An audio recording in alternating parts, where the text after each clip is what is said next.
Hello बच्चों, कैसे हैं आप लोग। मैं उम्मीद करता हूं कि आप अच्छे होंगे और नई साल नई उमंग के साथ अब पढ़ाई को कर रहे होंगे। तो कैसे हैं आप लोग। मैं उम्मीद करता हूं कि आप मस्त होंगे और अपनी पढ़ाई में जबरदस्त तरीके से कर रहे होंगे, यानी पढ़ाई।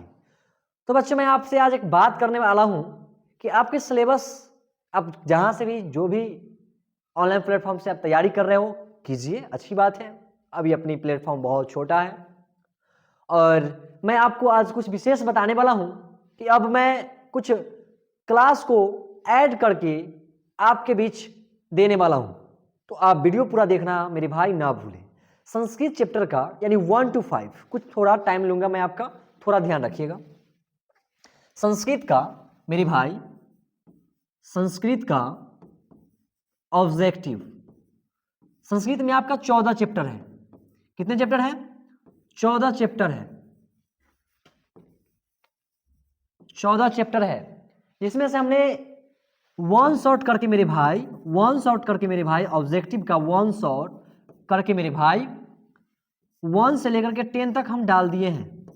जो भी छात्र या फिर छात्रा को क्लास करनी होगी कि ऑब्जेक्टिव, मैंने विगत वर्षों में, पिछले 10 वर्षों में जो एग्जाम में पूछा गया प्रश्न है वही प्रश्न में छांट छांट के हमारे सर पढ़ाए थे। अब टॉप 10 लेक्चर देख सकते हैं मेरे भाई। लेकिन आज मैं जो बात करने वाला हूं लेक्चर, मैंने जो आज का जो शॉट लाया हूं लेक्चर 1 से लेकर के मेरे भाई 5 तक ऐड रहेगा। अगर ये 1 से लेकर के 5 तक विगत 10 वर्षों में जो प्रश्न पूछा गया है, जो बार बार एग्जाम हॉल में पूछता है, एग्जाम पेपर में आता है, वही प्रश्न आज मैं लेके आया हूं। अगर आप चाहते हैं कि एग्जाम हॉल में बैठने के बाद आपका एक भी प्रश्न ना छूटे तो आज का डोज एग्जाम में असर करेगा मेरे भाई। तो आइए, आज हम बताने वाले हैं चैप्टर 1 से लेकर के मेरे भाई चैप्टर 5 तक आज आपको ऑब्जेक्टिव मिलेगा और बारी बारी से आप पूरे कर लीजिएगा। लगभग मेरे भाई 100 ऑब्जेक्टिव है 5 चैप्टर से। ये जो ऑब्जेक्टिव 100 है मेरे भाई 5 चैप्टर से मिला करके है। अगर आप इसका कुछ पूरा कर लेते हैं क्लियर, अगर ये 5 चैप्टर से अगर 100 ऑब्जेक्टिव कवर कर लेते हैं तो इससे ज्यादा मेरे भाई नहीं पूछेगा, सच में नहीं पूछेगा। आप बिलीव कीजिए और अच्छे से इस ऑब्जेक्टिव को आनंद लीजिए। तो आइए मेरे भाई, कंप्यूटर महोदय अपने स्क्रीन पे कुछ बच्चे को दिखाइए। पहला पार्ट चैप्टर नंबर 1 है संस्कृत का मंगलम पाठ। उसके बाद ऐसा ही आपको लेक्चर बाय लेक्चर इसी में मिलेगा मेरे भाई। आप शांति से ये पूरा 2 आवर हो, जितना तक आपको क्लास दिख रहा है पूरा क्लास कीजिए। दूसरा चैप्टर है मेरे भाई संस्कृत का पाटलिपुत्र वैभव। तीसरा चैप्टर है मेरे भाई भारत, सॉरी ये 5वां चैप्टर आगे, कोई दिक्कत नहीं है, भारत महिमा। यहीं तक आपका ऑब्जेक्टिव लास्ट मिलेगा। और चैप्टर 3 है मेरे भाई अलस कथा। इसी तरह से आपको चैप्टर 5 तक आज ये वीडियो में कवर होने वाला है। तो आप तैयार है? पहले सच में बताइए, आपका दिमाग से ज्यादा दिल चलता है? हाँ, चलनी चाहिए, दिल धक धक करता है, करनी चाहिए। लेकिन मेरे भाई अब एग्जाम बहुत ही करीब आ रहा है, बोर्ड का लोड है, पढ़ाई तो होनी चाहिए। तो आइए सर का लेक्चर बारी बारी से देखिए। Thank you.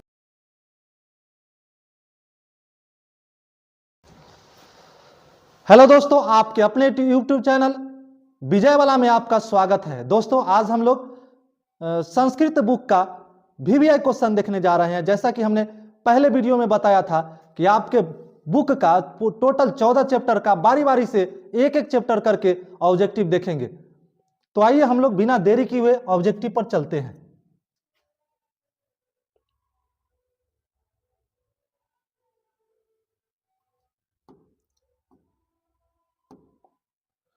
ये जितने भी ऑब्जेक्टिव है यह काफी वीवीआई ऑब्जेक्टिव है और पिछले वर्षों में, विगत वर्षों में ये सब पूछा हुआ ऑब्जेक्टिव है। तो आइए हम लोग सवाल पर चलते हैं। लिखा हुआ है, सवाल है वेदाहमेतम पुरुषम महांतम आदित्य वर्णम तम स परस्तात। यह मंत्र जो है किस उपनिषद से लिया गया है? देखिए, ये मंगलम पाठ का 5वां श्लोक है। मंगलम पाठ में कुल मिलाकर के 5 श्लोक है और 5वां श्लोक में ये 5वां श्लोक है। वेदाहमेतम पुरुषम महांतम आदित्य वर्णम तम स परस्तात, ये जो है किस उपनिषद से लिया गया है? तो ये जो है श्वेताश्वतर उपनिषद से लिया गया है। आपका आंसर हो जाएगा बी, श्वेताश्वतर उपनिषद। तो हम लोग सबसे पहले देखते हैं कि कठोपनिषद से आपका जो है कौन सा मंत्र लिया गया है? तो कठोपनिषद से आपका लिया गया है अनोरनियान महतो महियान। कठोपनिषद से लिया गया अनोरनियान महतो महियान आत्मस्य जंतुर निहितो गुहायाम। ये आपका कठोपनिषद से लिया गया है। श्वेता स्वतर उपनिषद से वेदाहमेतम पुरुषम महंतम आदित्य वर्णम लिया गया है। और मुंडकोपनिषद से जो है वह तीसरा और चौथा जो श्लोक लिया गया है, तीसरा श्लोक है सत्यमेव जयते नानिर्तम सत्येन पंथा वित्तो देवयाना। यह जो है मुंडकोपनिषद से लिया गया है। और चौथा श्लोक यथा नद्य अस्यंदमाना समुद्रे अस्तम गच्छन्ति नाम रूपे विहाय, यह भी जो है मुंडकोपनिषद से लिया गया है। और लास्ट ऑप्शन आपका जो है ईशावास्य उपनिषद, और इससे जो है पहला श्लोक लिया गया है, पहला श्लोक लिया गया है हिरण्मेन पात्रेन सतस्य अपहितम मुखम। तो आपने चारों ऑप्शन को देख लिया। फिर से देख लीजिए, पहला ऑप्शन आपका है कठोपनिषद, और इससे आपके मंगलम पाठ का दूसरा श्लोक लिया गया है अनोरनियान महतो महियान आत्मस्य जंतुर निहितो गुहायाम। ये दूसरा श्लोक आपका कठोपनिषद से लिया गया है। और श्वेता स्वतर उपनिषद से जो है वेदाहमेतम पुरुषम महंतम आदित्य वर्णम तमसा प्रस्तात लिया गया है। और मुंडको उपनिषद से तीसरा और चौथा श्लोक लिया गया है। तीसरा है सत्यमेव जयते नानिर्तम सत्येन पंथा वित्तो देवयाना। ये तीसरा श्लोक मुंडकोपनिषद से, और चौथा भी मुंडकोपनिषद से लिया गया है। चौथा है यथा नद्य अस्यंदमाना समुद्रे अस्तम गच्छन्ति नाम रूपे विहाय। ये जो है मुंडकोपनिषद से लिया गया है। और डी ऑप्शन है आपका ईशावास्य उपनिषद, और इससे आपका पहला श्लोक लिया गया है हिरण्मेन पात्रेन सतस्य अपहितम मुखम। ये आपका ईशावास्य उपनिषद से लिया गया है। तो आपने पांचों श्लोक देख लिया, पांचों जो है किस उपनिषद से लिया गया है इसकी भी आपने चर्चा देख लिया। तो सबसे पहले आपको ये पांचों से सवाल पूछा जाता है, इसलिए पांचों श्लोक जो है का किस किस उपनिषद से लिया गया है इसकी जानकारी आपको होनी चाहिए। सबसे पहले ध्यान दीजिएगा, पहला श्लोक जो है वह ईशावास्य उपनिषद से लिया गया है। दूसरा श्लोक अनोरनियान महतो महियान आत्मस्य जंतुर निहितो गुहायाम, ये आपका कठोपनिषद से लिया गया है। तीसरा श्लोक सत्यमेव जयते नानिर्तम सत्येन पंथा वित्तो देवयाना, ये आपका मुंडकोपनिषद से लिया गया है। चौथा श्लोक यथा नद्य अस्यंदमाना समुद्रे अस्तम गच्छन्ति नाम रूपे विहाय, यह भी मुंडकोपनिषद से लिया गया है। और पांचवा श्लोक है वेदाहमेतम पुरुषम महंतम आदित्य वर्णम तम सपरस्तात, ये आपका जो है श्वेता स्वतर उपनिषद से लिया गया है। तो ये पांचवा श्लोक है आपका वेदाहमेतम पुरुषम महंतम आदित्य वर्णम तम सपरस्तात, और ये जो है श्वेता स्वतर उपनिषद से लिया गया है। तो आपका ऑप्शन नंबर बी जो है सही हो जाएगा। तो आइए हम लोग आगे चलते हैं दूसरा सवाल पर।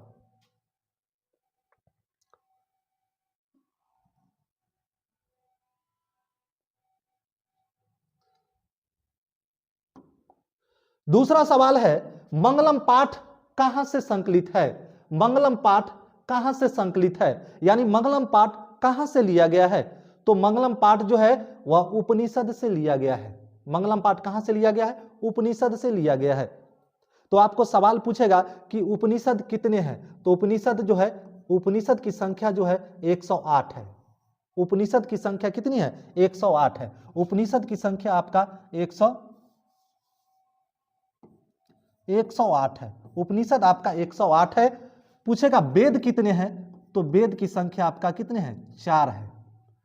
और पुराण कितने हैं? तब पुराण आपका 18 है। उपनिषद तो बता ही दिए 108, और वेदांग कितने हैं? तो वेदांग आपका हो गया 6। यहां से सवाल जो है पूछा जाता है। तो आइए हम लोग नेक्स्ट क्वेश्चन पर चलते हैं।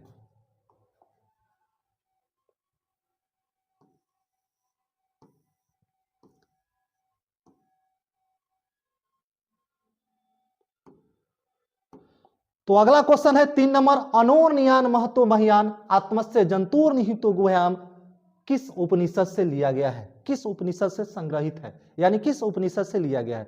तो पहले ही बता दिए थे, ये जो है मंगलम पाठ का ये दूसरा श्लोक है। पहला श्लोक है हिरण्मेन पात्रेन सतस्य अपहितम मुखम, जो ईशावास्य उपनिषद से लिया गया है। ये दूसरा श्लोक है अनोरनियान महतो महियान आत्मस्य जंतुर निहितो गुहायाम, यह जो है कठोपनिषद से लिया गया है। तो आपका आंसर हो जाएगा बी कठोपनिषद। इसी कठोपनिषद से आपका अनोरनियान महतो महियान लिया गया है। और मुंडकोपनिषद से 2 श्लोक लिया गया है, सत्यमेव जयते और यथा नद्य अस्यंदमाना समुद्रे अस्तम गच्छन्ति। श्वेता स्वतर उपनिषद से पहले ही बता दिए हैं, वेदाह में तम पुरुषम महानतम आदित्य वर्णम तम स प्रस्तात लिया गया है।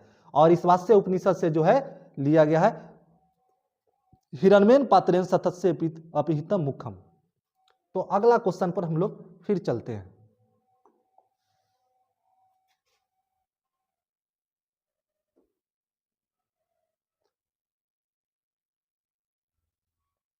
नेक्स्ट क्वेश्चन है, नदियां नाम और रूप को छोड़कर किस में मिल जाती है। सवाल है कि नदियां नाम और रूप को छोड़कर किस में मिल जाती है। तो ये श्लोक नंबर 4 से सीधा सवाल उठाया गया है। श्लोक नंबर 4 है, यथा नद्य अस्यन्दमाना समुद्रे अस्तम गच्छन्ति नाम रूपे विहाय। यानी नदियां अपने जिस प्रकार से नदियां बहती हुई अपने नाम और रूप को छोड़कर समुद्र में मिल जाती है, ठीक उसी प्रकार विद्वान पुरुष भी अपने नाम और रूप को छोड़कर उस श्रेष्ठ पुरुष को प्राप्त कर लेता है। तो सवाल है कि नदियां नाम और रूप को छोड़कर किस में मिल जाती है। तो इससे आपका जवाब मिल रहा है कि नदियां नाम और रूप को छोड़कर कहां मिल जाती है, समुद्र में मिल जाती है। तो इसका ऑप्शन नंबर ए हो जाएगा सही जवाब। यथा नद्य अस्यन्दमाना समुद्रे अस्तम गच्छन्ति। तो नदियां अपने नाम और रूप को छोड़कर किस में मिलती है, समुद्र में मिलती है। चलिए तो नेक्स्ट सवाल पर हम लोग चलते हैं।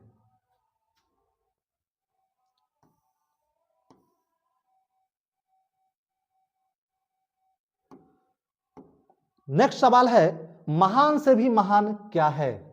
महान से भी महान क्या है, यह श्लोक नंबर 2 से उठा लिया गया है। अनूर्नियान महतो महियान आत्मस्य जंतुर निहितो गुहायाम।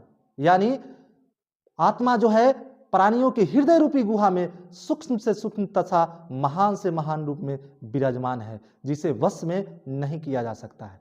तो सवाल पूछ दिया है कि महान से महान क्या है, तो महान से महान आत्मा है। आत्मा जो है महान से महान है और छोटा से छोटा है, जिसको हम वश में नहीं कर सकते हैं। आत्मा को कभी वश में किया ही नहीं जा सकता है।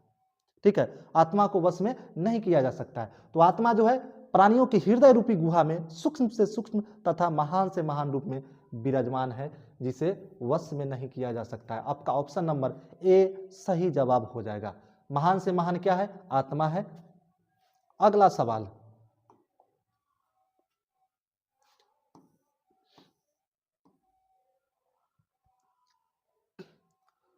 अगला सवाल है, यह संपूर्ण संसार किसके द्वारा अनुशासित है। यह संपूर्ण संसार किसके द्वारा अनुशासित है। तो यह संपूर्ण संसार जो है वह परमात्मा के द्वारा अनुशासित है।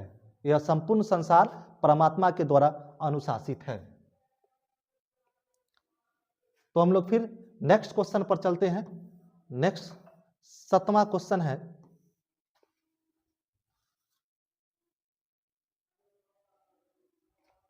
सातवां सवाल है,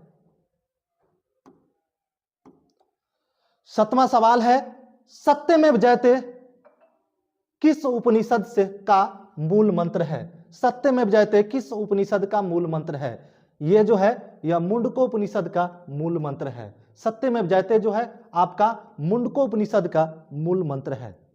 हालांकि आपके श्लोक में तीसरा श्लोक लिया गया है, सत्यमेव जयते नारीतम सत्येन पंथा वित्तो देवयाना। यानी सत्य की ही जीत होती है, असत्य की पराजय होती है। सत्य से ही देवलोक जाने का रास्ता प्रशस्त होता है। तो ये सत्यमेव जयते जो है वह मुंडकोपनिषद से लिया गया है।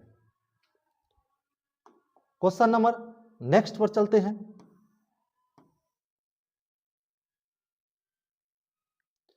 क्वेश्चन नंबर नेक्स्ट है, हिरणमयन पात्रेन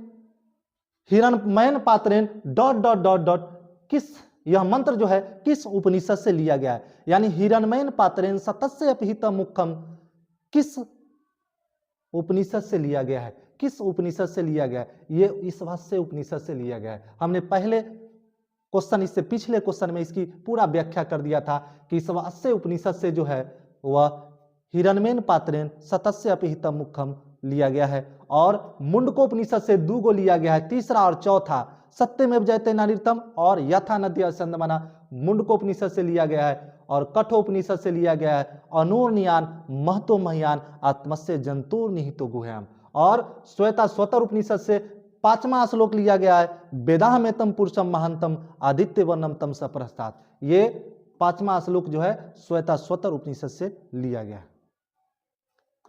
चलिए हम लोग नेक्स्ट अगला क्वेश्चन पर चलते हैं।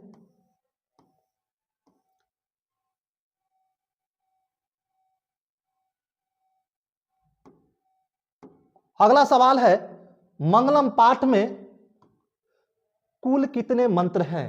तो मंगलम पाठ में कुल 5 मंत्र हैं।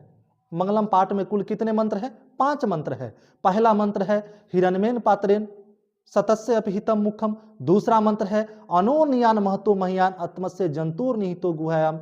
और तीसरा मंत्र है सत्यमेव जयते नारीतम सत्येन पंथा वित्तो देवयाना। और चौथा मंत्र है आपका यथा नद्य संदमना समुद्रे अस्तम गच्छन्ति नाम रूपे विहाय। और पांचवा मंत्र है वेदाह में तम पुरुषम महंतम आदित्य वर्णम तम स प्रस्तात्। तो ये 5 मंत्र जो है वह मंगलम पाठ में है।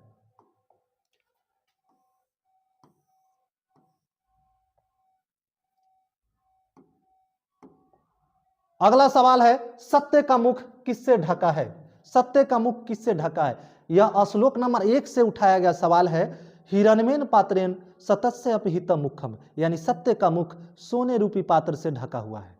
सत्य का मुख किससे ढका हुआ है? सोने रूपी पात्र से, यानी हिरण्यमयन पात्रेन से ढका हुआ है। हिरण्यमयन पात्र से ढका हुआ है। तो सत्य का मुख किससे ढका हुआ है? हिरण्यमय पात्र से ढका हुआ है, यानी सोने रूपी पात्र से ढका हुआ है। ऑप्शन नंबर बी हो जाएगा सही जवाब।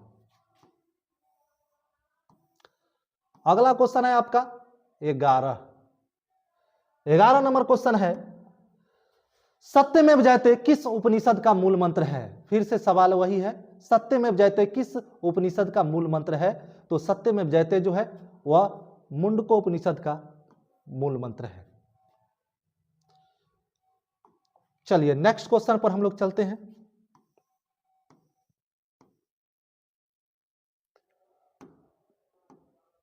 अगला क्वेश्चन है, छोटा से भी छोटा और बड़ा से भी बड़ा क्या है? तो यह श्लोक नंबर 2 से उठाया गया है। अनूर्नियान महतो महियान आत्मस्य जंतुर निहितो गुहायाम। तो बताया है कि आत्मा जो है प्राणियों की हृदय रूपी गुहा में सूक्ष्म से सूक्ष्म तथा महान से महान रूप में विराजमान है, जिसे वश में नहीं किया जा सकता है।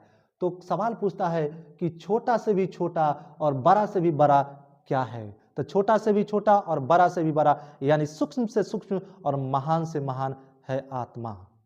तो ऑप्शन नंबर सी हो जाएगा सही जवाब। आगे है क्वेश्चन नंबर 13।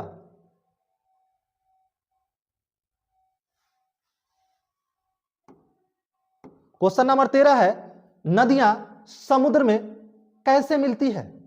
देखिए श्लोक नंबर 4 से उठाया है, नदियां समुद्र में कैसे मिलती है। पहले तब पूछ दिया कि नदियां कहां मिलती है, तो ऑप्शन समुद्र था, लेकिन यह क्वेश्चन है कि नदियां समुद्र में कैसे मिलती है। तो श्लोक नंबर 4 से है, यथा नद्या स्यंदमना समुद्रे अस्तम गच्छन्ति नाम रूपे विहाय। नदियां बहती हुई अपने नाम और रूप को छोड़कर समुद्र में मिल जाती है। तो नदियां जो है नाम और रूप को छोड़कर समुद्र में मिल जाती है। ऑप्शन नंबर सी हो जाएगा सही जवाब। नदियां नाम और रूप को छोड़कर समुद्र में मिल जाती है। ऑप्शन नंबर सी इसका सही जवाब हो जाएगा। चलिए अगला सवाल है क्वेश्चन नंबर 14। क्वेश्चन नंबर 14 अगला सवाल है, किसकी जीत नहीं होती है? देखिए सवाल पूछ दिया है कि किसकी जीत नहीं होती है। अगर आता कि किसकी जीत होती है तो सत्य की जीत होती है, और किसकी जीत नहीं होती है तो असत्य की जीत नहीं होती है। यह श्लोक नंबर 3 से उठाया है। सत्य की जीत होती है तथा असत्य की पराजय होती है। सत्य से ही देवलोक जाने का रास्ता प्रशस्त होता है। यह ठीक है। तो इसका ऑप्शन नंबर किसकी जीत नहीं होती है? तो असत्य की जीत नहीं होती है। असत्य की जीत नहीं होती है। चलिए अगला क्वेश्चन चलते हैं।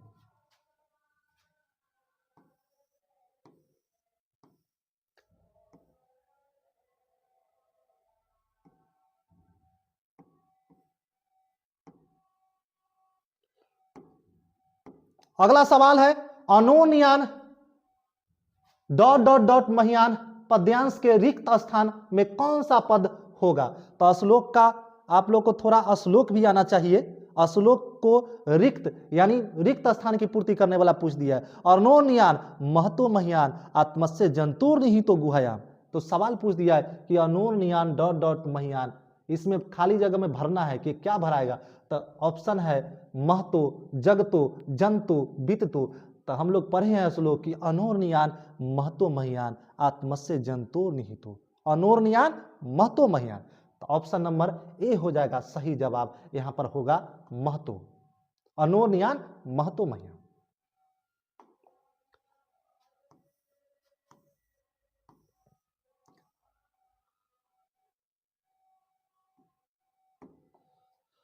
अगला है क्वेश्चन नंबर 16 है, सोनमय पात्र से किसका मुख ढका हुआ है? यानी सोने रूपी पात्र से किसका मुख ढका हुआ है? तो आंसर हो जाएगा सत्य का मुख ढका हुआ है। श्लोक नंबर 1 से लिया गया है, हिरण्मेन पात्रेन सतस्य अपहित मुखम, यानी सोने रूपी पात्र से सत्य का मुख ढका हुआ है।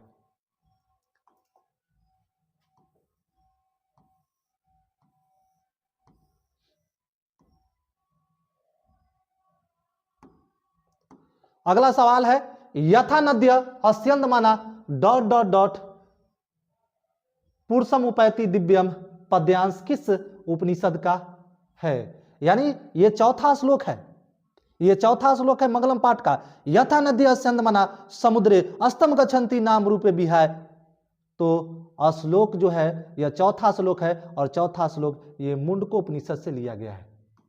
ये बताए हुए हैं कि यथा नदी अस्यंदमाना जो है यह मुंडको उपनिषद से लिया गया। तीसरा भी सत्यमेव जयते नानिर्तम मुंडको उपनिषद से लिया गया है, ठीक है। और इस वास्ते से आपका पहला लिया गया है कौन? हिरण्मेन पात्रेन। और कठोपनिषद से दूसरा लिया गया है कौन? अनो नियान महतो महियान। और श्वेताश्वतर उपनिषद से कौन लिया गया है? वेदाह में तम पुरुषम महानतम आदित्य वर्णम तम सप्रस्तात्, ये श्वेताश्वतर उपनिषद से लिया गया है।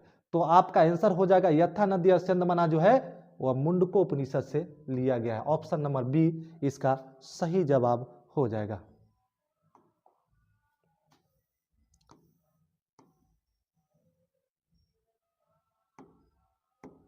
अगला है अत्येति पद का अर्थ है। अत्येति पद का अर्थ क्या होता है? तो पारम गच्छति, अत्येति का मतलब होता है पारम गच्छति, पार कर जाता है। अत्येति पद का अर्थ होता है पार कर जाता है। ये आपके किताब में मिलेगा, मंगलम पाठ में मिलेगा, शब्दार्थ में मिलेगा। ठीक से इसको पूरा पढ़ लीजिएगा तो निश्चित रूप से एक भी ऑब्जेक्टिव आपका नहीं छूटेगा। तो अत्येति पद का अर्थ है पार कर जाता है। ऑप्शन नंबर ए हो जाएगा सही जवाब।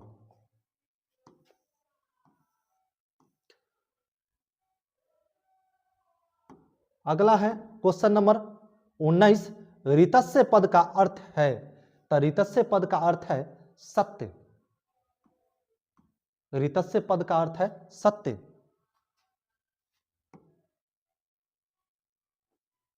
ऋतस्य पद का अर्थ है सत्य। तो आज 19 क्वेश्चन ही था जो काफी इंपॉर्टेंट क्वेश्चन है। आपके परीक्षा के संदर्भ में ये सब पूछा गया सवाल है। विगत वर्षों में ये सब सवाल जो है, जितने सवाल हमने आपको दिखाया ये सब पूछा हुआ है, जो लगातार 2011 से लेकर अभी तक ये मंगलम पाठ से पूरा सवाल, ये 19 क्वेश्चन जो था वह पूछा हुआ था। विगत वर्षों में ये सब सवाल पूछा गया। इसी तरह के सवाल जो है आपके एग्जाम में पूछा जाएगा। तो इसी तरह से हम अगले चैप्टर पाटलिपुत्र वैभव चैप्टर का जो है फिर मोस्ट वीवीआई सवाल लेकर आएंगे जो विगत वर्षों में पूछा गया है। इससे आपको अंदाजा मिलेगा कि किस तरह के सवाल बोर्ड में पूछा जाता है और उसी तरह से आप तैयारी करेंगे। निश्चित रूप से आपका पूरा ऑब्जेक्टिव सही होगा। 50 में 50 ऑब्जेक्टिव जो है निश्चित रूप से आप सही कर सकते हैं और अपने वादा को, अपने सपना को 90+ यानी 95+ संस्कृत में मार्क्स निश्चित रूप से प्राप्त कर सकते हैं। और लगातार इस वीडियो को देखते रहिए। लगातार जो है आपका 14 चैप्टर तक जो है एक एक करके वीडियो आते रहेगा और इस वीडियो को देखिए, काफ़ी लाभ होगा। और इसी तरह इसको आप पढ़ते रहिए, अपने दोस्तों में शेयर करते रहिए। और यदि आप नए इस चैनल पर आए हैं तो इसको सब्सक्राइब कर लीजिए। हम लोग विगत वर्षों के प्रश्न लेकर आए हैं। तो आइए, आपके 2025 के बोर्ड एग्जाम में आने की काफ़ी संभावना है। तो आइए हम लोग बिना देर के किए हुए सवाल पर चलते हैं। तो सवाल है, पहला सवाल है, पहला क्वेश्चन है, मेगास्थनीज किसके समय में आया था? यानी मेगास्थनीज जो है किसके समय में पटना आया था? तो मेगास्थनीज जो है वह चंद्रगुप्त मौर्य के काल में पटना आया था। ऑप्शन नंबर सी जो है सही जवाब हो जाएगा। मेगास्थनीज चंद्रगुप्त मौर्य के शासनकाल में पटना आया था। तो सबसे पहले हम देखते हैं ऑप्शन नंबर ए पर, अशोक के समय। तो अशोक के समय पटना जो है सबसे अधिक समृद्ध था, अधिक समृद्ध था अशोक के समय पटना। और मुगल काल में पटना का विकास हुआ था, और चंद्रगुप्त मौर्य के समय ये मेगास्थनीज पटना आए थे, और साथ में चंद्रगुप्त मौर्य के समय पटना की शोभा और रक्षा व्यवस्था अति उत्कृष्ट था, और अंग्रेजों के समय पटना का सर्वाधिक विकास हुआ था।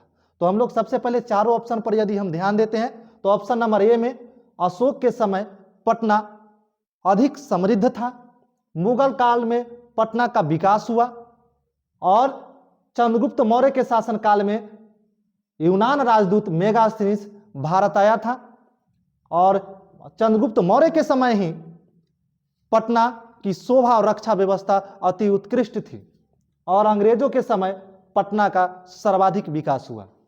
तो चलते हैं नेक्स्ट क्वेश्चन पर। अगला क्वेश्चन देखते हैं। अगला क्वेश्चन है क्वेश्चन नंबर 2, पाटल पुष्पों की पुतली का रचना के आधार पर पटना का कौन सा नाम है? पाटल पुष्पों की पुतली का रचना के आधार पर पटना का कौन सा नाम है? तो देखिए, पाटल पुष्पों की पुतली का रचना के आधार पर पटना का नाम जो है वह पाटलिपुत्र है। पटना का नाम क्या है? पाटलिपुत्र है। सबसे पहले पाटल शब्द से, पाटलिपुत्र शब्द की उत्पत्ति जो है वह पाटल शब्द से हुआ है। पाटलिपुत्र शब्द की उत्पत्ति जो है वह पाटल शब्द से हुआ है। पहले पटना में जो है पाटल यानी गुलाब की खेती सबसे अधिक होती थी, और इसी वजह से उसका नाम जो है पाटलिपुत्र रखा गया, यानी पाटल पुष्पों के आधार पर इसका नाम जो है पाटलिपुत्र रखा गया। और यह बात की जानकारी जो है वह पुतली का रचना में मिलता है, यानी पाटल पुष्पों से ही पाटलिपुत्र शब्द की उत्पत्ति हुई है, इसकी जानकारी जो है वह पुतली का रचना में मिलता है। तो आगे चलते हैं नेक्स्ट क्वेश्चन पर। अगला क्वेश्चन है 3 नंबर क्वेश्चन है, पटना में कौमुदी महोत्सव कब मनाया जाता था? पटना में कौमुदी महोत्सव कब मनाया जाता था? तो सबसे पहले ध्यान दीजिएगा, पटना में कौमुदी महोत्सव जो है वह गुप्त वंश शासन काल में मनाया जाता था। और किस ऋतु में मनाया जाता था? तो शरद ऋतु में मनाया जाता था। तो सबसे पहले हम लोग ऑप्शन की ओर चलेंगे। ऑप्शन ए है अशोक के समय, बी है मुगल काल में, सी है चंद्रगुप्त मौर्य के काल में, और डी है अंग्रेजों के समय। तो सबसे पहले यह चारों ऑप्शन जो है क्वेश्चन के हिसाब से गलत है। इसका आंसर होना चाहिए पटना में कौमुदी महोत्सव कब मनाया जाता था? तो ऑप्शन आंसर हो जाएगा गुप्त वंश शासन काल में जो है पटना में कौमुदी महोत्सव मनाया जाता था, गुप्त वंश शासन काल। तो ऑप्शन पूरा इसका जो है रॉन्ग हो जाएगा, इसका सही आंसर हो जाएगा गुप्त वंश शासन काल। गुप्त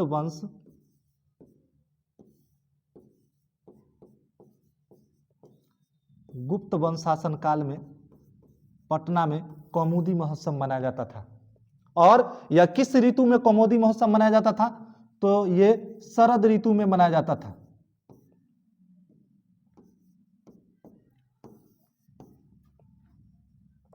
ये शरद ऋतु में कौमुदी महोत्सव जो है वह मनाया जाता था, और गुप्त वंश शासन काल में इसकी शुरुआती होती थी। और पता है कौमुदी महोत्सव की तुलना जो है यह अभी दुर्गा पूजा से किया जाता है, दुर्गा पूजा से इसकी तुलना की जाती है। ठीक है, तो अगले क्वेश्चन पर हम लोग चलते हैं। नेक्स्ट क्वेश्चन पर चलते हैं। क्वेश्चन नंबर 4 है, क्वेश्चन नंबर 4 है, कौमुदी महोत्सव किस ऋतु में मनाया जाता था? हमने पहले ही बता दिया था कि कौमुदी महोत्सव जो है वह शरद ऋतु में मनाया जाता है। शरद ऋतु में कौमुदी महोत्सव मनाया जाता था। और ये किस वंश शासन काल में? तो गुप्त वंश शासन काल में मनाया जाता था। तो ऑप्शन नंबर डी जो है आपका सही जवाब हो जाएगा। अगला क्वेश्चन पर चलते हैं। अगला क्वेश्चन है, कूटनिम्ताख्य नामक काव्य के कवि कौन है? देखिए कूटनीतम लिख दिया है, कूटनिम्तम, ये कूटनिम्ताख्य नामक काव्य के कवि कौन है? तो इसका आंसर होना चाहिए दामोदर गुप्त। इसका आंसर हो जाएगा दामोदर गुप्त। दामोदर गुप्त जो है कूटनिम्ताख्य नामक काव्य के रचनाकार है, कवि है इसका। और राजशेखर किसका है? राजशेखर जो है काव्य मीमांसा की लेखक है। राजशेखर काव्य मीमांसा के हैं और कूटनिम्ताख्य के कौन है? तो दामोदर गुप्त है। तो ये दोनों का देखिए, राजशेखर का है काव्य मीमांसा और दामोदर गुप्त का क्या है? कूटनिम्ताख्य नामक काव्य है। और विशाख दत्त किसका है? मुद्रा राक्षस नामक नाटक के लेखक है विशाख दत्त। ठीक है, तो आगे हम लोग चलते हैं, नेक्स्ट क्वेश्चन पर चलते हैं।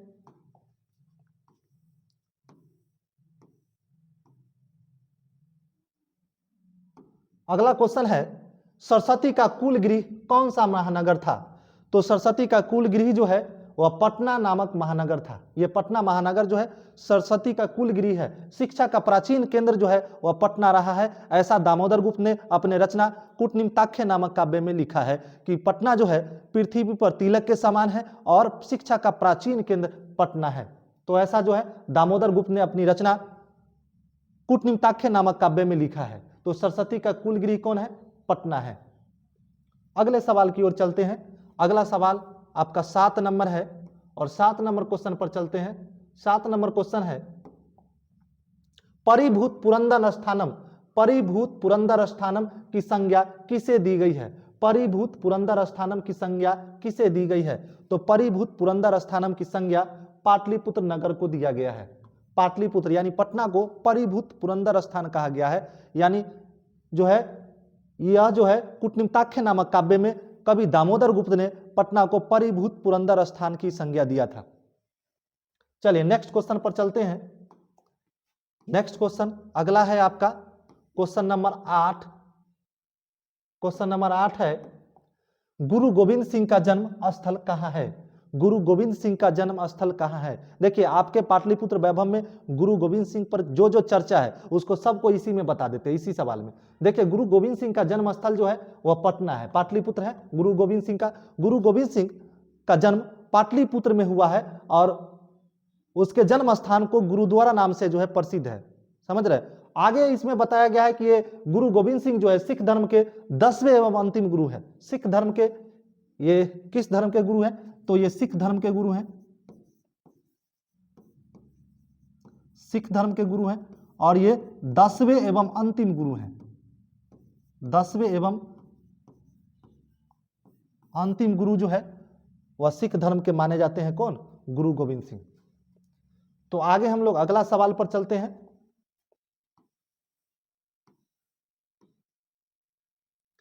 यूनान का राजदूत कौन था? तो यूनान का राजदूत जो है वह मेगास्थनीज था। यूनान का राजदूत जो है, यूनान का राजदूत मेगास्थनीज था और यह जो है पटना मौर्य वंश के शासक चंद्रगुप्त मौर्य के समय पटना आया था और इसने बताया था कि चंद्रगुप्त मौर्य के समय पटना नगर की शोभा और रक्षा व्यवस्था अति उत्कृष्ट थी। अगला सवाल है क्वेश्चन नंबर 10। क्वेश्चन नंबर 10 है, किसके काल में पाटलिपुत्र की रक्षा व्यवस्था उत्कृष्ट थी? तब पहले ही बता दिए थे कि यह चंद्रगुप्त मौर्य के समय पटना की शोभा और रक्षा व्यवस्था अति उत्कृष्ट था और पटना अधिक समृद्ध था अशोक के समय। याद रखिएगा, समृद्ध से सवाल पूछेगा तो ये आंसर हो जाएगा अशोक, लेकिन रक्षा और शोभा और रक्षा व्यवस्था से अगर सवाल पूछता है तो इसका आंसर सीधा हो जाएगा चंद्रगुप्त मौर्य। चंद्रगुप्त मौर्य के समय पटना की रक्षा व्यवस्था और उसकी सुंदरता जो है काफी अच्छी थी। ठीक है, अगले सवाल पर हम लोग चलते हैं। अगला सवाल 11 है, क्वेश्चन नंबर 11 पर चलते हैं। क्वेश्चन नंबर 11 है, पाटलिपुत्र वैभव पाठ में किस शहर का वर्णन है? देखिए सवाल से ही पूरा पता चल रहा है कि पाटलिपुत्र वैभव यानी पटना का वैभव, तो स्वाभाविक इसका आंसर हो जाएगा पटना। पाटलिपुत्र वैभव पाठ में किस शहर का वर्णन है? तो ये जो है पटना शहर का वर्णन है। किसका वर्णन है? पटना शहर का वर्णन है, जो कि पूरा सवाल से ही दिखाई देता है इसका आंसर। अगले सवाल की ओर चलते हैं। अगला सवाल है दामोदर गुप्त ने किस काव्य की रचना की? दामोदर गुप्त ने किस काव्य की रचना की? तो दामोदर गुप्त जो है वह कूटनिमित्ताख्य नामक काव्य की रचना की। इसका ऑप्शन नंबर डी हो जाएगा सही जवाब। ये काव्य मीमांसा के लेखक कौन है? ये राजशेखर है। काव्य मीमांसा के लेखक है राजशेखर। और मुद्रा राक्षस नामक नाटक के लेखक कौन है? विशाख दत्त।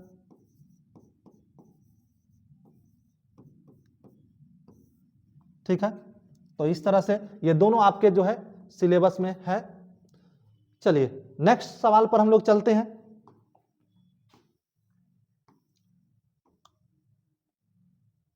अगला क्वेश्चन पर चलते हैं। अगला क्वेश्चन है पाटलिपुत्र किस प्रांत की राजधानी थी? पाटलिपुत्र किस प्रांत की राजधानी थी? तो यह बिहार प्रांत की राजधानी थी, पटना। पटना जो है वह बिहार राज्य की राजधानी थी। अगले क्वेश्चन पर चलते हैं।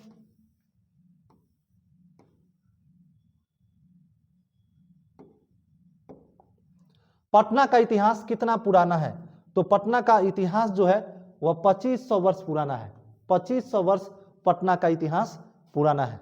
तो इसका ऑप्शन नंबर सी जो है सही जवाब हो जाएगा। आगे चलते हैं, नेक्स्ट क्वेश्चन नंबर 15 में चलते हैं।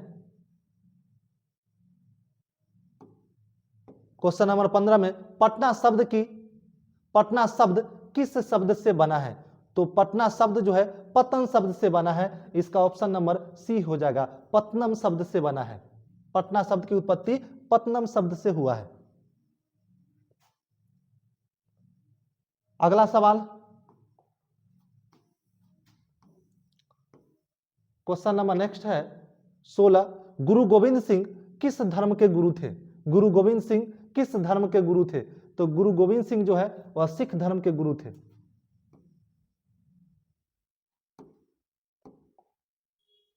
गुरु गोविंद सिंह किस धर्म के गुरु थे? सिख धर्म के गुरु थे। ऑप्शन नंबर डी जो है सही जवाब हो जाएगा। और गुरु गोविंद सिंह सिख धर्म के 10वें एवं अंतिम गुरु थे। इनका जन्म पटना में हुआ है। अगला सवाल, अगला है क्वेश्चन नंबर 17। क्वेश्चन नंबर 17 है पटना में गंगा नदी पर कौन सेतु है? तो पटना में गंगा नदी पर जो है वह गांधी सेतु है। यह एशिया महादेश का सबसे लंबा सेतु पुल है। गांधी सेतु पुल एशिया महादेश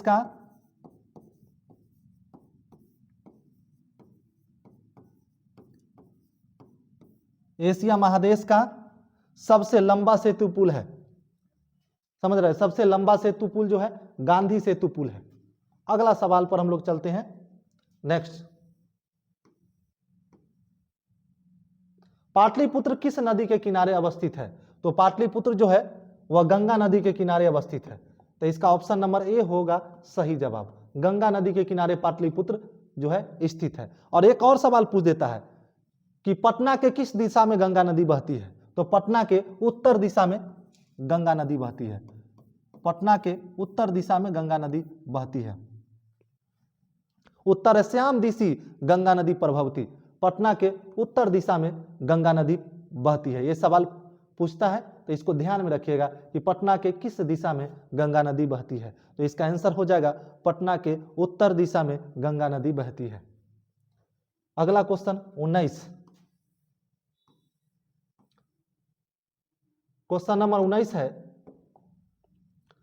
पटना में हमेशा युद्ध, आग और बाढ़ का भय पटना में हमेशा युद्ध, आग और बाढ़ का भय रहेगा, किसने कहा था? देखिए, ये भगवान बुद्ध ने कहा था। पटना में बार बार आते थे और महात्मा बुद्ध के समय पटना का नाम था पाटलीग्राम। ध्यान रखिएगा, महात्मा बुद्ध के समय पटना का नाम था पाटलीग्राम। और भगवान बुद्ध ने यहाँ पर अनेकों बार आए। और जब जब भगवान बुद्ध आते थे तो एक बार भगवान बुद्ध ने पटना के बारे में, पाटलीग्राम के बारे में उन्होंने भविष्यवाणी किया। और भविष्यवाणी करते हुए कहा कि यह गांव जो है एक दिन अवश्य महानगर बनेगा, लेकिन लड़ाई झगड़ा, अगलग्गी और बाढ़ से हमेशा ग्रसित रहेगा। 3 चीज कहा था। ये गांव जो है, ये पाटलीग्राम गांव जो है एक दिन महानगर अवश्य बनेगा, लेकिन अगलग्गी, बाढ़ और लड़ाई झगड़ा से हमेशा ग्रसित रहेगा। सब्जेक्टिव में पूछ देता है कि महात्मा बुद्ध ने पटना के विषय में क्या कहा था, तो आपको इस तरह से लिखना होगा कि महात्मा बुद्ध ने पटना के विषय में कहा था कि यह गांव एक दिन अवश्य महानगर बनेगा, लेकिन लड़ाई झगड़ा, अगलगी और बाढ़ से हमेशा ग्रसित रहेगा। तो ऑप्शन नंबर ए हो जाएगा सही जवाब। पटना में हमेशा युद्ध, आग और बाढ़ का भय रहेगा, ऐसा भगवान बुद्ध ने कहा था। अगला सवाल की ओर चलते हैं, क्वेश्चन नंबर 20। और क्वेश्चन नंबर 20 है, गोल घर कहाँ है? तो गोल घर कहाँ है? पटना में है। गोल घर कहाँ है? पटना में है। चलिए नेक्स्ट क्वेश्चन पर चलते हैं।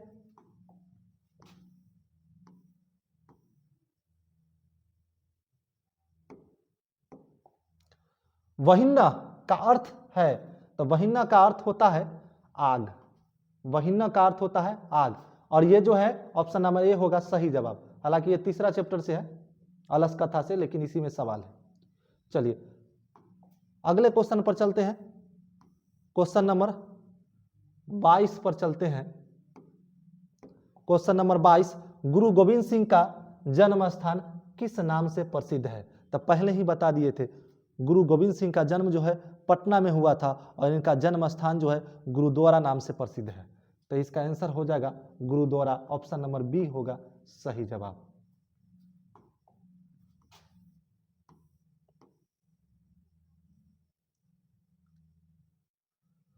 अगला क्वेश्चन है पाटलिपुत्र पटना के नाम से कब प्रसिद्ध हुआ? तो पाटलिपुत्र जो है वह पटना के नाम से मध्यकाल में प्रसिद्ध होता है। किस काल में प्रसिद्ध होता है? मध्यकाल में पटना के नाम से पाटलिपुत्र प्रसिद्ध होता है। ठीक है, तो ऐसे ऑप्शन पर अगर हम डिटेल देखते हैं तो मुगल वंश में, हालांकि मध्यकाल में पटना हजारों वर्षों तक पिछड़ा रहा, मध्यकाल में पटना हजारों वर्षों तक पिछड़ा रहा। इसकी जानकारी जो है विशाख दत्त के एक नाटक है जिसका नाम है मुद्रा राक्षस नामक नाटक से जानकारी मिलती है। मध्यकाल में पटना हजारों वर्षों तक पिछड़ा रहा, इसकी जानकारी मुद्रा राक्षस नामक नाटक से मिलती है। ये मुद्रा राक्षस नामक नाटक के रचयिता हैं विशाख दत्त। और मुगल वंश में जाकर के फिर जब मुगल काल आया 1526 के बाद, बाबर का आक्रमण होता है, मुगल वंश की स्थापना होती है, तब से पटना का विकास होता है। और पटना का विकास होता है, लेकिन जैसे ही अंग्रेजी शासनकाल आता है, अंग्रेजी के शासनकाल में पटना का सर्वाधिक विकास होता है।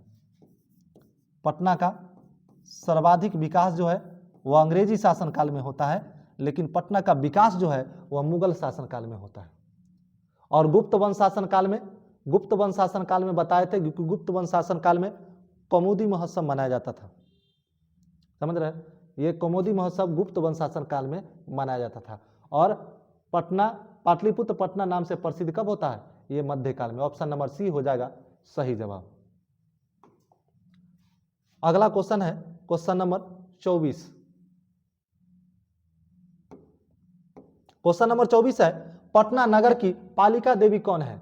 तो पटना नगर की पालिका देवी जो है पटन देवी है, और ये पटन देवी की पूजा आज भी की जाती है। ये पटना नगर की पालिका देवी है। अगले क्वेश्चन पर चलते हैं, 25 नंबर क्वेश्चन नंबर 25 है। क्वेश्चन नंबर 25 है, सिखों के 10वें गुरु कौन थे? 10वें व अंतिम गुरु जो है वह गुरु गोविंद सिंह थे। तो इसका ऑप्शन नंबर सी हो जाएगा सही जवाब। सिख धर्म के 10वें एवं अंतिम गुरु जो है वह गुरु गोविंद सिंह थे।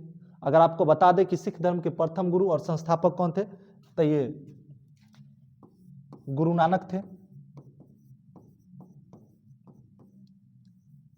गुरु नानक जो है सिख धर्म के प्रथम गुरु हैं, और ये संस्थापक भी है। गुरु नानक ये सिख धर्म के प्रथम गुरु हैं, और यह जो है स्थापना भी किए हैं। ठीक है, गुरु तेग बहादुर जो है सिख धर्म के 9वें गुरु हैं।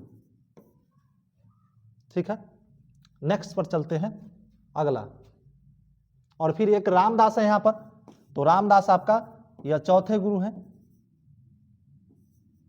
चौथे गुरु हैं। ये पहला गुरु जो है सिख धर्म के पहला है गुरु नानक, दूसरा गुरु अंगद, तीसरा अमरदास, चौथा रामदास, पांचवा गुरु अर्जुन देव, छठा हरगोविंद, सातवां हरकिशुन, आठवां 8वां आपका हो जाएगा हरकिशुन, और 9वां तेग बहादुर, और 10वां हो जाएगा आपका गुरु गोविंद सिंह।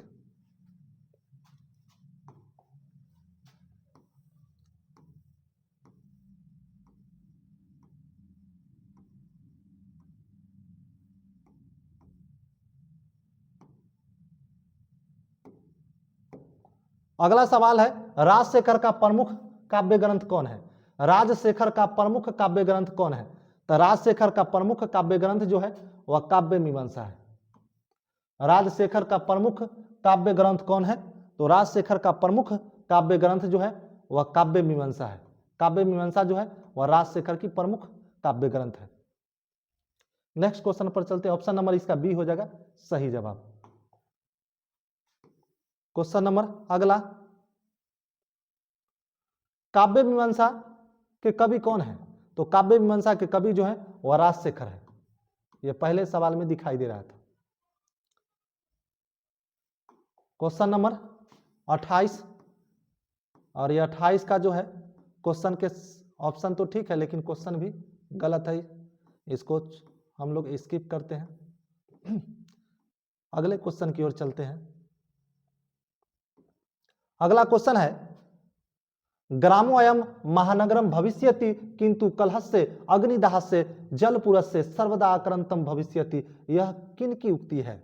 यानी लिखा हुआ है, ग्रामोऽयं महानगरम भविष्यति किंतु कलहस्य अग्निदाहस्य जलपुरस्य सर्वदा आक्रांतम भविष्यति। यानी यह गांव एक दिन महानगर होगा। पटना के बारे में, पाटलीग्राम के बारे में महात्मा बुद्ध ने कहा था कि यह गांव एक दिन महानगर होगा, किंतु लड़ाई झगड़ा, अगलग्गी और बाढ़ से हमेशा ग्रसित होगा। यह कथन किसकी है? यह कथन जो है भगवान बुद्ध की है। ऑप्शन नंबर ए इसका सही जवाब हो जाएगा। चलिए अगला क्वेश्चन चलते हैं।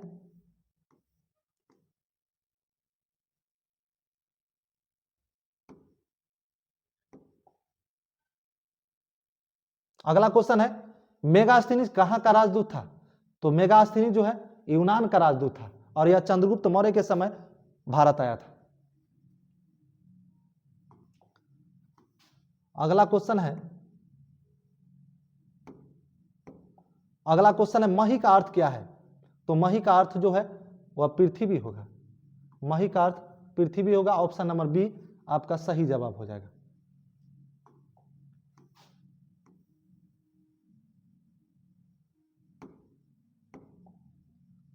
पुरंदर पद का अर्थ है, पुरंदर पद का अर्थ हो जाएगा इंद्र। ऑप्शन नंबर ए होगा सही जवाब।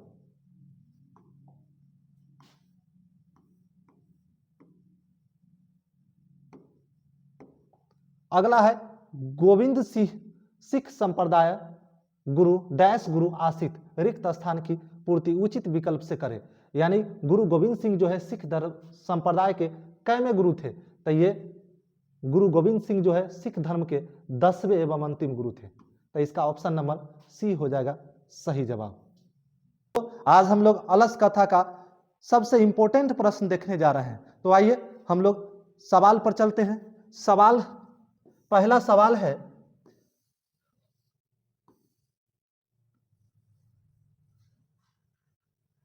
सवाल है, अलसला में आग क्यों लगाई गई? अलसला में आग क्यों लगाई गई? ऑप्शन है आलसियों को भगाने के लिए, दूसरा है आलसियों की परीक्षा के लिए, तीसरा ऑप्शन है अलसला की संपत्ति हड़पने के लिए, चौथा ऑप्शन है इनमें से कोई नहीं। तो इसका आंसर हो जाएगा आलसियों की परीक्षा के लिए। आप लोगों को पता है कि वीरेश्वर जो है आलसियों के लिए एक विशेष व्यवस्था किया था, आलसियों को जो है भोजन देता था। तो इस प्रकार से पूरे राज्य के लोग जो है, धूर्त लोग जो है, आलसी का बहाना बनाकर अलसला में आ गए और इस तरह से अलसला में आलसियों पर अधिक खर्च होने लगा, जिसको देखकर कुछ नियोगी पुरुष ने मंत्री को सलाह दिया कि आलसियों की एक बार परीक्षा ली जाए ताकि पता चले कि कौन जो है वास्तविक आलसी है। और इस पर जो है अलसला के कर्मचारियों ने अलसला में आग लगवा दिया और जैसे ही आग लगाया तो उसमें सारे धूर्त जो बनावटी आलसी बनकर भोजन प्राप्त कर रहे थे सभी लोग भाग निकले और बच गए सिर्फ 4 आलसी। और वो 4 आलसी जो है आपस में बातचीत कर रहा था। पहला आलसी अपने मुंह पर कंबल रख करके, चादर रख करके बोल रहा है कि अहो कथमयम कोलाहल, अहो क्या चीज का हल्ला है। तो दूसरा आलसी कहता है तर्यक्ते यदस्मिन अग्नि लग्नोस्ति, लगता है शायद इस घर में आग लग गई है। तो तीसरा आलसी बोलता है कोपी तथा धार्मिको नास्ति, कोई धार्मिक आदमी नहीं है जो हम लोगों को भीगे हुए चटाई से ढक दे, या चटाई से ढक दे या भीगे हुए वस्त्र से ढक दे। तो चौथा कहता है अय बचाल तुस्निम कथम न तिष्ठत, अरे बचाल तुम लोग चुप क्यों नहीं रहते, कितने बोले जा रहे हो, तुम लोग चुप क्यों नहीं रहते, ये चौथा आलसी कहता है। तो आइए हम लोग चर्चा करते हैं कि अलस सलाह में आग क्यों लगाई गई थी। तो अलस सलाह में आलसियों की परीक्षा के लिए आग लगाई गई थी, क्योंकि अलस सलाह पर जो है अधिक से अधिक पैसे खर्च हो रहे थे और सब धूर्त लोग जो है इसका फायदा उठा रहे थे, इसलिए। तो नेक्स्ट क्वेश्चन पर हम लोग चलते हैं। नेक्स्ट क्वेश्चन है आपका अलस सलाह में आग लगने पर कितने लोग नहीं भागे। अलस सलाह में आग लगने पर कितने लोग नहीं भागे। ध्यान दीजिएगा, जब कर्मचारी ने अलस सलाह के कर्मचारियों ने जब आग लगाया अलस सलाह में, तो सारे धूर्त जो है भाग गए। उन्होंने सोचा कि चलो बाद में देखेंगे, कमा खा लेंगे, लेकिन अभी तो जल कर मर जाएंगे। इसलिए सारे आलसी जो है सारे धूर्त लोग जो है निकल कर भाग गए और शेष जो है 4 आलसी बच गए, जो बहुत आलसी था। कुछ आलसी भी भाग गया, लेकिन सबसे ज्यादा जो आलसी था 4 गो, वही 4 गो आलसी बच गया था और वही चारों जो है आपस में बातचीत कर रहे थे। तो सवाल है कि अलस सलाह में आग लगने पर कितने लोग नहीं भागे। तो ये 4 आलसी जो है नहीं भागे थे। ऑप्शन नंबर सी जो है इसका सही जवाब हो जाएगा। अगला क्वेश्चन है, क्वेश्चन नंबर 3 है। क्वेश्चन नंबर 3 है, संसार में बच्चों का रक्षक कौन है। संसार में बच्चों का रक्षक कौन है। तो संसार में बच्चों का रक्षक जो है उसकी माता होती है। यह श्लोक से लिया गया है, श्लोक से लिया गया है कि स्त्रियों का रक्षक उसका पति होता है, बच्चों का रक्षक उसकी माँ होती है, और दयावान और आलसियों का रक्षक दयावान पुरुष के अलावा इस संसार में कोई नहीं है। आलसियों का रक्षक जो है दयावान पुरुष के अलावा इस संसार में कोई नहीं है। ठीक है, तो इसका आंसर हो जाएगा बच्चों का रक्षक जो है उसकी माता होती है। ऑप्शन नंबर ए जो है इसका सही जवाब हो जाएगा। अगला क्वेश्चन पर चलते हैं। अगला क्वेश्चन है 4 नंबर क्वेश्चन। क्वेश्चन नंबर 4 पर चलते हैं।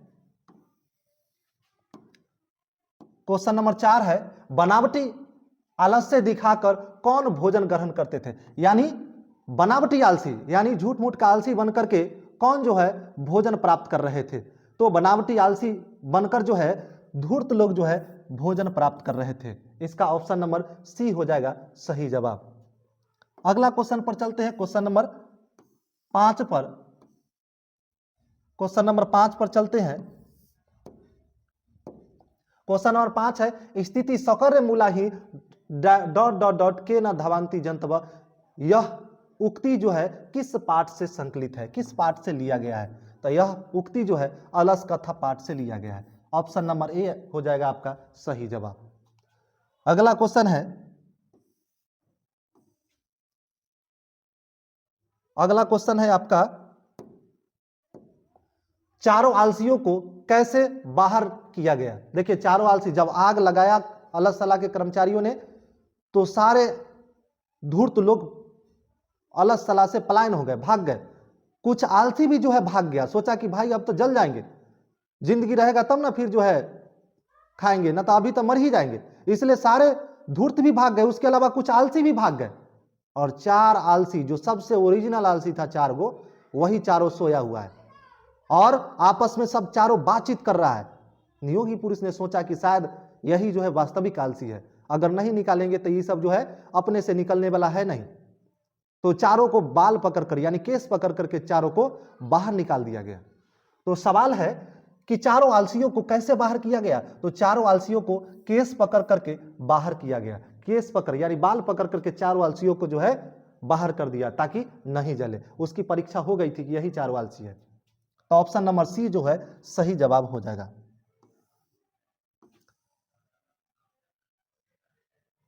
अगला क्वेश्चन है, अगला क्वेश्चन है, नीतिकार आलस्य को क्या मानते हैं। तो नीतिकार जो है आलस्य को शत्रु मानते हैं, तो नीतिकार आलस्य को शत्रु मानते हैं। ऑप्शन नंबर बी जो है सही जवाब हो जाएगा।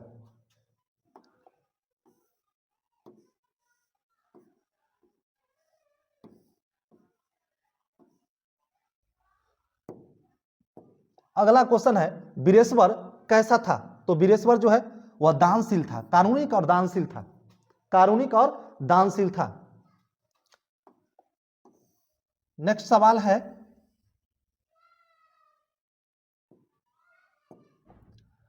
वास्तविक आलसियों की संख्या कितनी थी? तो वास्तविक आलसियों की संख्या 4 थी, 4 गो आलसी वास्तविक बचा था, बाकी सब जो है पलायन हो गया अलग सलाह छोड़कर। जैसे ही आलसियों की परीक्षा ली गई अलग सलाह में आग लगाकर, वैसे ही सारे धूर्त लोग और कुछ आलसी भी भाग गए। वास्तविक आलसी यानी ओरिजिनल आलसी जो बचा उसकी संख्या 4 थी।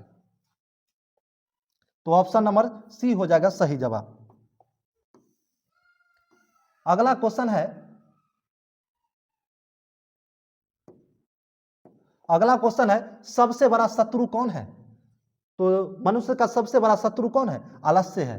ये अलस कथा पाठ के आधार पर मनुष्य का सबसे बड़ा शत्रु जो है आलस्य है।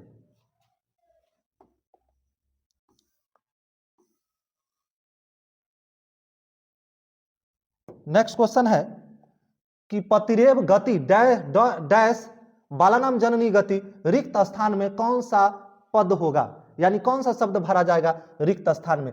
तो पतिरेव गति स्त्री नाम बालानाम जननी गति, यानी स्त्रियों का रक्षक उसका पति होता है और बच्चों का रक्षक उसकी माता होती है, और अलसियों का रक्षक इस संसार में दैवान पुरुष के अलावा कोई नहीं होता है।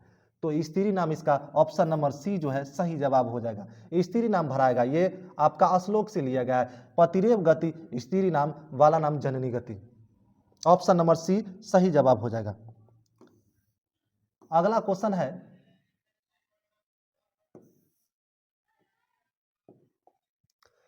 कोपी तथा धार्मिको नास्ति डॉट डॉट डॉट किसने कहा था? यानी कोई धार्मिक नहीं है, कोई धार्मिक व्यक्ति नहीं है, किसने कहा था? यह तीसरा आलसी ने कहा था। यह किसने कहा था? तीसरा आलसी। थोड़ा समझिए, इसको ऑप्शन पर चलते हैं। पहला आलसी क्या कहा था? पहला आलसी कहा था अहो कथमयम कोलाहल। देखिए अल्लाह सलाह में जब नियोगी पुरुष ने आग लगाया आलसियों की परीक्षा लेने के लिए, तो सारे धूर्त लोग भाग गए सबसे पहले, और कुछ आलसी भी बचा। वो सोचा कि भाई ऐसे में तो जल जाएंगे, तो कुछ आलसी भी निकल गए। अंत में जो है 4 व्यक्ति बच गए, जो सबसे वास्तविक आलसी था, और चारों जो है सोया हुआ है और मुंह से कम्बल से मुंह ढका हुआ है और अंदर में बोल रहा है, चारों आपस में बातचीत कर रहा है।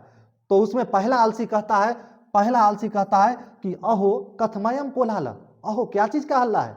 देखिए आग लग गया अल्लाह सलाह में, सब लोग भाग गए और उसको अभी पता नहीं है कि क्या चीज की हल्ला है, इसीलिए वो ओरिजिनल आलसी है, वो बोल रहा है कि अहो क्या चीज का हल्ला है। तो इस पर दूसरा आलसी क्या कहता है? दूसरा आलसी कहता है तर्यक्ते यदस्मिन अग्नि लग्नोस्ति, लगता है शायद इस घर में आग लग गई है, शायद, इसको भी कंफर्म नहीं है, ऐसा आलसी है। आग लग गया, सब हल्ला हो रहा है, भाग गया, इसको अभी तक कंफर्म नहीं हुआ कि आग लगा है कि क्या हुआ, लेकिन कहता है कि शायद इस घर में आग लग गई है। तीसरा आलसी कहता है कोपी तथा धार्मिको नास्ति, कोई धार्मिक व्यक्ति नहीं है, कोई धार्मिक व्यक्ति नहीं है, कोई दयावान व्यक्ति नहीं है जो हम लोगों को चटाई से ढक दे या कोई भीगे हुए वस्त्र से ढक दे ताकि हम लोग बच जाए। तो चौथा आलसी जो है इससे भी बड़ा महा आलसी है। ये क्या कर रहा है? अय बचाल तुस्निम कथम न तिष्ठत, तुम लोग क्यों चुप नहीं रहते? तुम लोग क्यों बोले जा रहे हो? कति वचनानि सक्तुम, तुम लोग चुप क्यों नहीं रहते? कितने बोले जा रहे हो? अरे बचाल तुम लोग कितने बोले जा रहे हो, चुप क्यों नहीं रहते? ये बोलता है चौथा आलसी बोलता है। तो इसमें सवाल था कि कोपी तथा धार्मिको नास्ति, कोई धार्मिक व्यक्ति नहीं है जो चटाई या भीगे हुए वस्त्र से हम लोगों को ढक दे। तो ऐसा शब्द जो है यह तीसरा आलसी ने कहा था। चलिए अगले क्वेश्चन पर हम लोग चलते हैं।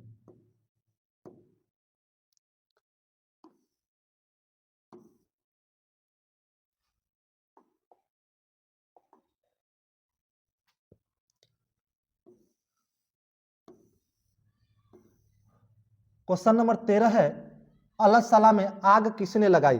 क्वेश्चन नंबर 13 है अलस सला में आग किसने लगाई? तो अलस सला में आग जो है आलसियों ने लगाई, मंत्री वीरेश्वर ने, अलस सला के कर्मचारियों ने, विद्यापति ने। तो किसने लगाई? तो अलस सला में आग जो है अल्लाह सलाह के कर्मचारियों ने लगाई थी। ठीक है, इसका ऑप्शन नंबर सी जो है सही जवाब हो जाएगा। चलिए अगला क्वेश्चन पर हम लोग चलते हैं। अगला क्वेश्चन है क्वेश्चन नंबर 14। क्वेश्चन नंबर 14 है, अलस कथा पाठ में अहो कथमयम कोलाहल किसकी उक्ति है? अहो अहो कथमयम कोलाहल, अहो क्या चीज का हल्ला है?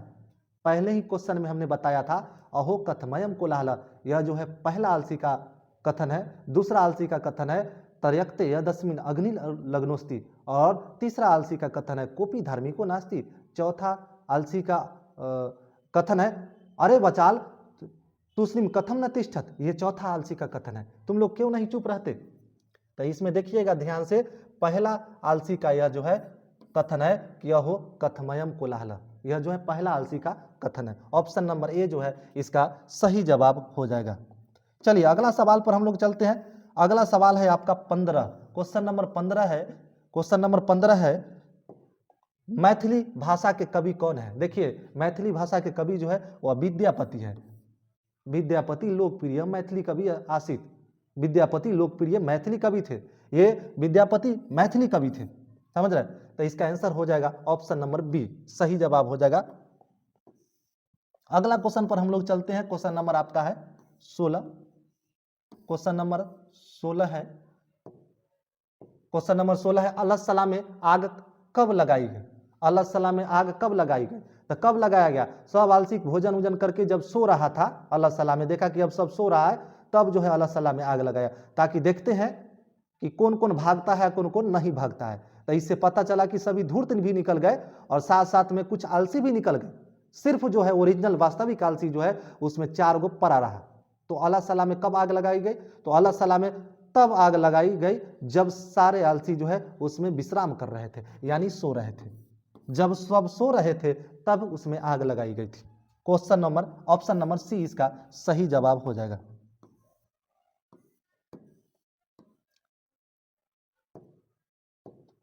अगला क्वेश्चन है, अलस सलाह पाठ किस ग्रंथ से संकलित है? अलस कथा पाठ जो है किस ग्रंथ से संकलित है? तो ये पुरुष परीक्षा से लिया गया है। अलस कथा पाठ जो है वह पुरुष परीक्षा से लिया गया है। ऑप्शन नंबर सी होगा सही जवाब। नेक्स्ट क्वेश्चन है, अलस कथा कैसी कथा है?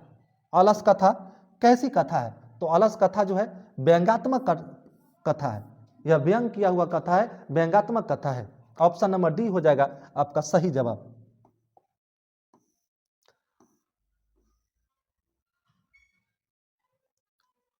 अगला क्वेश्चन है, तर्यक्ते यदस्मिन गृहे अग्नि लग्नोस्ति, लगता है शायद इस घर में आग लग गई है।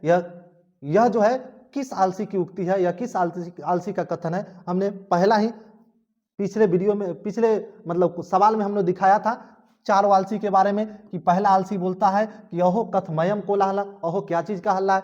दूसरा कहता है यद अस्मिन तर्यक्ते यद अस्मिन अग्नि लग्नोस्ति, लगता है शायद इस घर में आग लग गई है। तीसरा आलसी कहता है कोपी धार्मिको नास्ति, कोई धार्मिक नहीं है। तो इस तरह से यह जो है तर्यक्ते यदस्मिन गृहे अग्नि लग्नोस्ति, लगता है शायद इस घर में आग लग गई है, यह दूसरा आलसी का कथन है।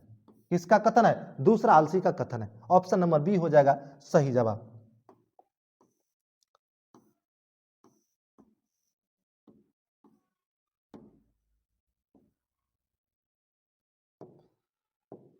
अगला सवाल है, मिथिला में वीरेश्वर कौन था?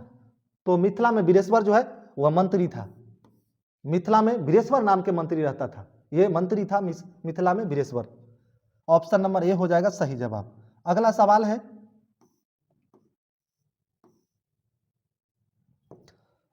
अगला सवाल है, घर में लगी आग को देखकर कौन लोग पलायन हो गए, यानी कौन लोग भाग जाते हैं? तो जितना धूर्त जो था ना, सब सोचा कि भाई जान बचेगा तो बहुत बात है, सारा धूर्त सब जो आग लगते ही सब क्या हो गया? भाग गया। वो तब तोंद बढ़ाने वाले लोग थे, बिना कमाए हुए खाने वाले लोग थे, इसलिए सोचा कि चलो मंत्री जो है ऐसा ना फंड निकाल दिया है कि चलो जो आलसी है उसको जो है भोजन कराया जाएगा। तो आलसी का कोई पैमाना था ही नहीं, सारा जो है अपना बनावटी आलसी बनकर, झूठ मूठ का आलसी बन करके अल्लाह सलाह में पहुंच गया, कहा कि हम भी आलसी है। और सब लोग जो है मंत्री से ठग ठग करके भोजन और वस्त्र प्राप्त कर रहे थे। लेकिन जब इस पर अल्लाह सलाह में आलसियों पर अधिक खर्च होने लगा तो नियोगी पुरुषों ने परामर्श दिया कि एक बार मंत्री साहब थोड़ा क्या काम कीजिए कि आलसियों की परीक्षा ले लीजिए, पता चल जाएगा कि वास्तविक आलसी कौन है। और जैसे ही मंत्री, जैसे ही नियोगी पुरुषों ने आलसियों की परीक्षा लेता है अलग सलाह में आग लगवाकर, वैसे ही सारे धूर्त क्या हो जाते हैं, पलायन हो जाते हैं, सारे धूर्त बनावटी आलसी जो है भाग जाते हैं। तो इसका ऑप्शन नंबर डी हो जाएगा सही जवाब, धूर्त लोग। जैसे ही अलग सलाह में आग लगती है सारे धूर्त जो है 9 2 11 हो जाते हैं, पलायन हो जाते हैं। ऑप्शन नंबर डी सही जवाब हो जाएगा।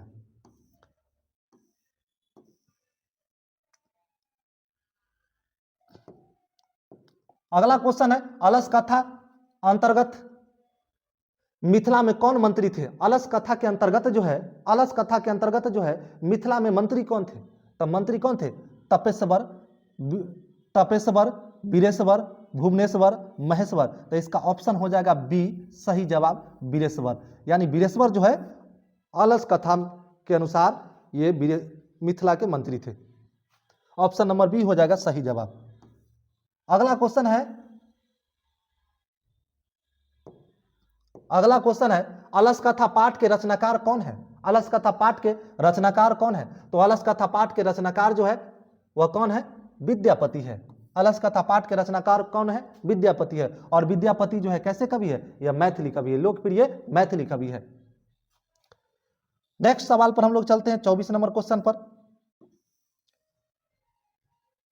क्वेश्चन नंबर 24 है, धूर्ता कीर्तिम आलस्यम दर्शित्वा भोजनम प्राप्नुवन्ति रेखांकित पद का प्रश्न निर्माण क्या होगा? यानी धूर्त लोग जो है बनावटी आलसी को देखकर भोजन प्राप्त कर रहे थे। धूर्त लोग जो है बनावटी आलसी को देखकर भोजन प्राप्त कर रहे थे। इससे यहां पर प्रश्न निर्माण करना है रेखांकित पद पर। तो प्रश्न निर्माण करेंगे तो सबसे पहले हिंदी में क्या होगा? धूर्त लोग कीर्ति में यानी बनावटी आलसी को देखकर क्या प्राप्त कर रहे थे? तो क्या प्राप्त कर रहे थे? तो इसका संस्कृत में किम, किम प्राप्नुवन्ति, क्या प्राप्त कर रहे थे? ऑप्शन नंबर बी इसका सही जवाब हो जाएगा। अगला सवाल है,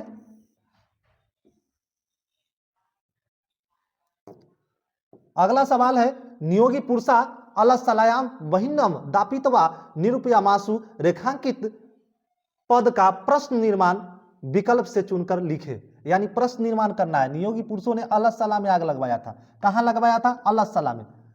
अलसला में आग लगवाया था, यानी कहां लगाया था? अलसला में। तो हम लोग अगर प्रश्न निर्माण करते हैं नियोगी पुरुषों ने कहां आग लगवाया था? अलसला में आग लगवाया था। तो इसका अलसला में लिखा हुआ अलसला में आग लगवाया था, तो हम लोग प्रश्न निर्माण करेंगे कहां आग लगाया था? कहां? तो ऑप्शन नंबर सी कुत्र।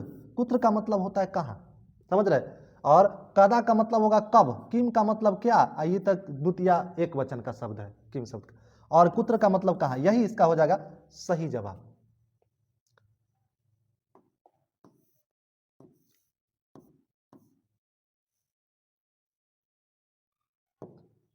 क्वेश्चन नंबर नेक्स्ट है, अय वचाल कति वचनानि वक्तुम शक्नुत। अरे वचाल तुम लोग कितने बोले जा रहे हो? तुस्निम कथम नतिष्ठ, तुम लोग चुप क्यों नहीं रहते? किस आलसी की कथा उक्ति है?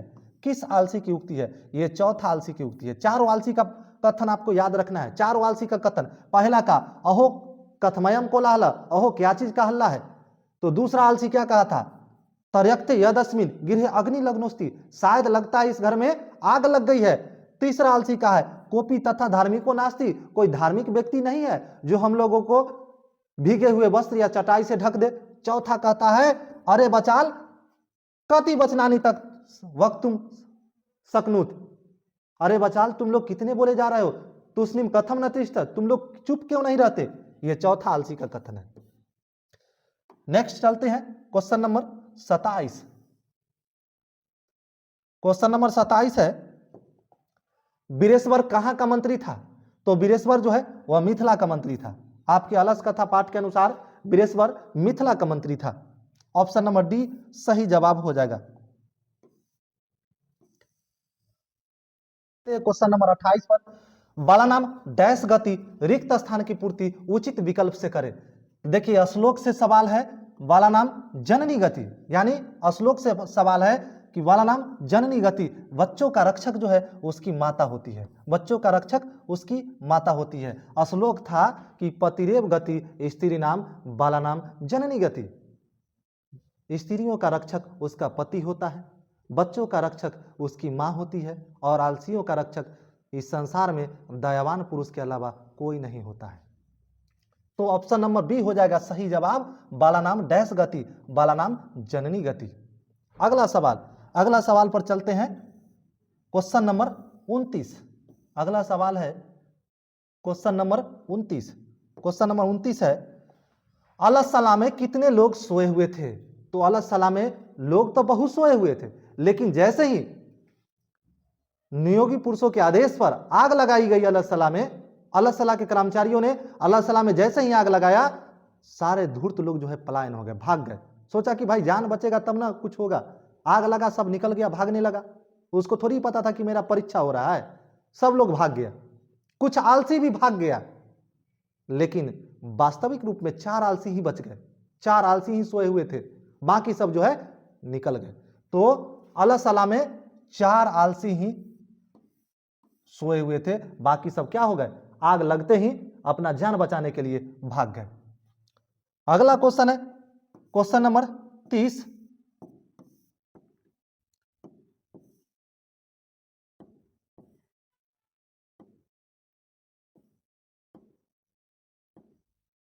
क्वेश्चन नंबर 30 है, वीरेश्वर कानूनिक मंत्री आसित प्रश्न निर्माण के लिए रेखांकित पद के स्थान पर कौन सा पद होगा? देखिए सवाल है कि वीरेश्वर कारुणिक मंत्री आसित, वीरेश्वर दयावान मंत्री था। वीरेश्वर कैसा मंत्री था? दयावान मंत्री था। तो हम लोग अगर प्रश्न बनाएंगे तो हो जाएगा वीरेश्वर कैसा मंत्री था? तो वीरेश्वर की दृश मंत्री आसित, वीरेश्वर कैसा मंत्री था, समझ रहे? तो इसका की दृश हो जाएगा, क्या हो जाएगा, की दृश हो जाएगा, इसका आंसर हो जाएगा, प्रश्न बनेगा। हालांकि ये किताब में आपके उदाहरण में दिया हुआ है, उदाहरण में जाकर आप देखिएगा, और उदाहरण के बाद क वाला भी प्रश्न बना हुआ है, किम प्राप्नुवंती, वो वाला भी सवाल बना हुआ है, समझ रहे? तो ये आपके उदाहरण से दिया हुआ है कि वीरेश्वर कारुणिक मंत्री आसित, वीरेश्वर दयावान मंत्री था, ऐसा प्रश्न निर्माण करेंगे तो वीरेश्वर कैसा मंत्री था? वीरेश्वर की दृश मंत्री आसित, वीरेश्वर कैसा मंत्री था? तो इतना ही सवाल है अलस कथा में, मोस्ट इंपोर्टेंट क्वेश्चन। तो अगले चैप्टर का हम लोग संस्कृत, चौथा चैप्टर का संस्कृत साहित्य लेखिका का मोस्ट इंपोर्टेंट क्वेश्चन लेकर आए हैं, जो आपके मैट्रिक बोर्ड परीक्षा 2025 में आने की काफी संभावना है। तो आइए हम लोग पहला क्वेश्चन पर चलते हैं। पहला क्वेश्चन है आपका, पहला क्वेश्चन है, याज्ञवल्क्य ने आत्म तत्व की शिक्षा किसको दी थी? सवाल नंबर 1 है, याज्ञवल्क्य ने आत्म तत्व की शिक्षा किसको दी थी? तो आंसर हो जाएगा मैत्रेयी को। मैत्रेयी को याज्ञवल्क्य ने आत्म तत्व की शिक्षा दी थी। मैत्रेयी कौन थी? तो मैत्रेयी जो है याज्ञवल्क्य की पत्नी थी। मैत्रेयी जो है याज्ञवल्क्य की पत्नी थी, और इसका वर्णन जो है बृहदारण्यक उपनिषद में मिलता है। मैत्रेयी का वर्णन जो है बृहदारण्यक उपनिषद में मिलता है, और मैत्रेयी जो है याज्ञवल्क्य की पत्नी है। यहां से 2 सवाल आपको पूछा जाएगा कि मैत्रेयी कौन है या मैत्रेयी किसकी पत्नी है? तो मैत्रेयी जो है याज्ञवल्क्य की पत्नी है, और मैत्रेयी का वर्णन जो है किस उपनिषद में मिलता है? तो बृहदारण्यक उपनिषद में मिलता है। तो यहां से 2 सवाल आप ध्यान में रखेंगे कि मैत्रेयी कौन थी? तो याज्ञवल्क्य की पत्नी थी, या पूछेगा याज्ञवल्क्य की पत्नी कौन थी? तो मैत्रेयी, और मैत्रेयी का वर्णन जो है वह बृहदारण्यक उपनिषद में मिलता है। अगले क्वेश्चन पर हम लोग चलते हैं। Question number 2। क्वेश्चन नंबर 2 है, गंगा देवी का समय क्या है? गंगा देवी का समय क्या है? तो गंगा देवी का समय जो है वह गंगा देवी 14वीं शताब्दी की मानी जाती है। गंगा देवी 14वीं शताब्दी की मानी जाती है। इसके पति का नाम कंपन राय है। इसके पति का नाम कंपन राय है, यानी गंगा देवी के पति का नाम जो है कंपन राय है। यह 14वीं शताब्दी की मानी जाती है, और कंपन राय एक बार जो है उसने मदुरै को जीत लिया था। एक बार उसने मदुरै को जीत लिया था, और इसी जीत पर इसकी पत्नी गंगा देवी ने गंगा देवी ने मधुरा विजयम की रचना की थी। मधुरा विजयम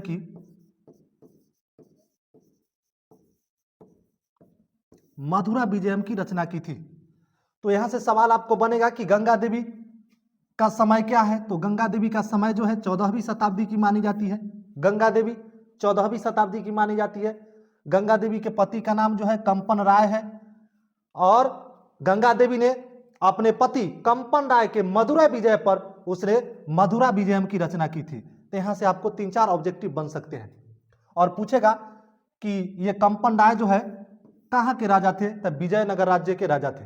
ठीक है, तो यहां से इतना सवाल बनेगा। कंपन राय विजयनगर राज्य के राजा थे। इसने मदुरै को जीत लिया था और जैसे ही इसने मदुरै को जीता तो इसकी पत्नी गंगा देवी ने इनके मदुरै विजय पर मधुरा विजयम की रचना की थी और इनका समय जो है 14वीं शताब्दी माना जाता है। ठीक है, इनका समय 14वीं शताब्दी माना जाता है।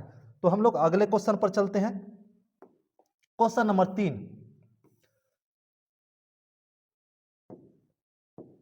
क्वेश्चन नंबर 3 है, आधुनिक काल की संस्कृत कवित्री कौन है।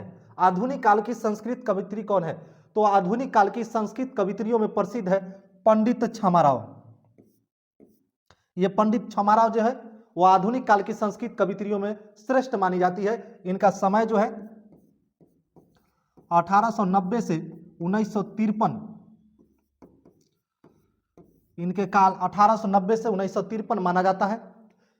और पंडित छमाराव ये आधुनिक काल की सर्वश्रेष्ठ कवित्रियों में एक मानी जाती है। इनके पिता का नाम शंकर पांडुरंग पंडित है। इनके पिता का नाम शंकर पांडुरंग पंडित है। इनके पिता का नाम जो है शंकर पांडुरंग पंडित है। इनके पिता भी बहुत बड़े विद्वान व्यक्ति थे और इसीलिए इसने पंडित छमाराव ने अपने पिता शंकर पांडुरंग पंडित के महान विद्वता पर अपने पिता के जीवन चरित्र को शंकर चरितम के रूप में लिखा। शंकर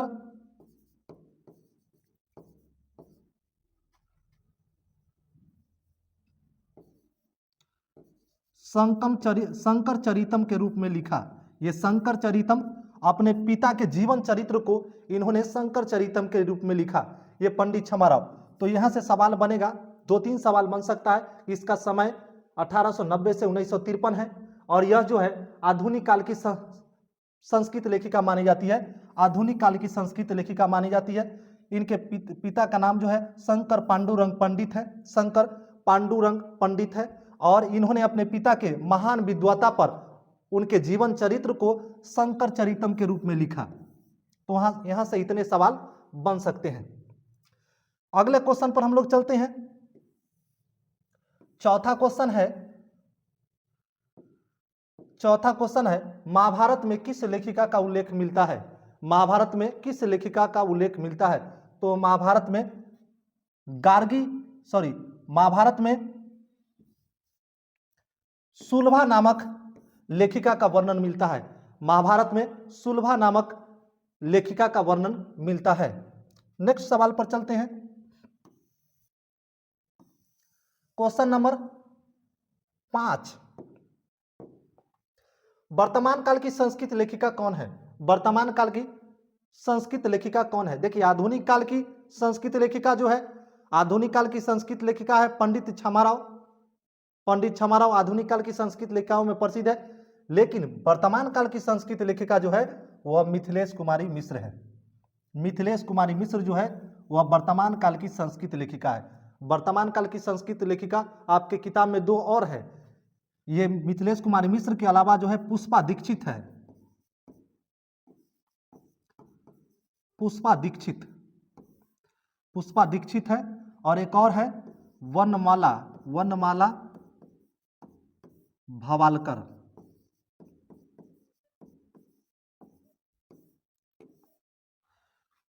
पुष्पा दीक्षित है, दूसरा है वनमाला भवालकर और ये तीसरा जो है मिथिलेश कुमारी मिश्र है। 3 गो वर्तमान काल की संस्कृत लेखिका है जिसमें मिथिलेश कुमारी मिश्र एक है, पुष्पा दीक्षित दूसरा है और तीसरा जो है वनमाला भवालकर है। ये तीनों जो है वर्तमान काल की संस्कृत लेखिका मानी जाती है। आधुनिक काल के हमने बताया, आधुनिक काल के जो है वो है पंडित छमाराव। अगले क्वेश्चन पर चलते हैं, क्वेश्चन नंबर 6।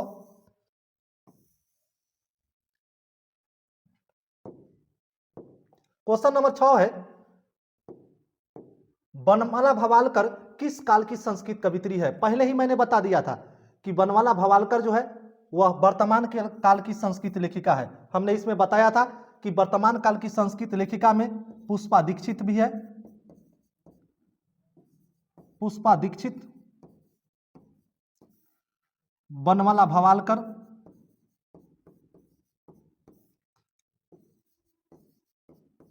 बनमाला भवालकर, तीसरा है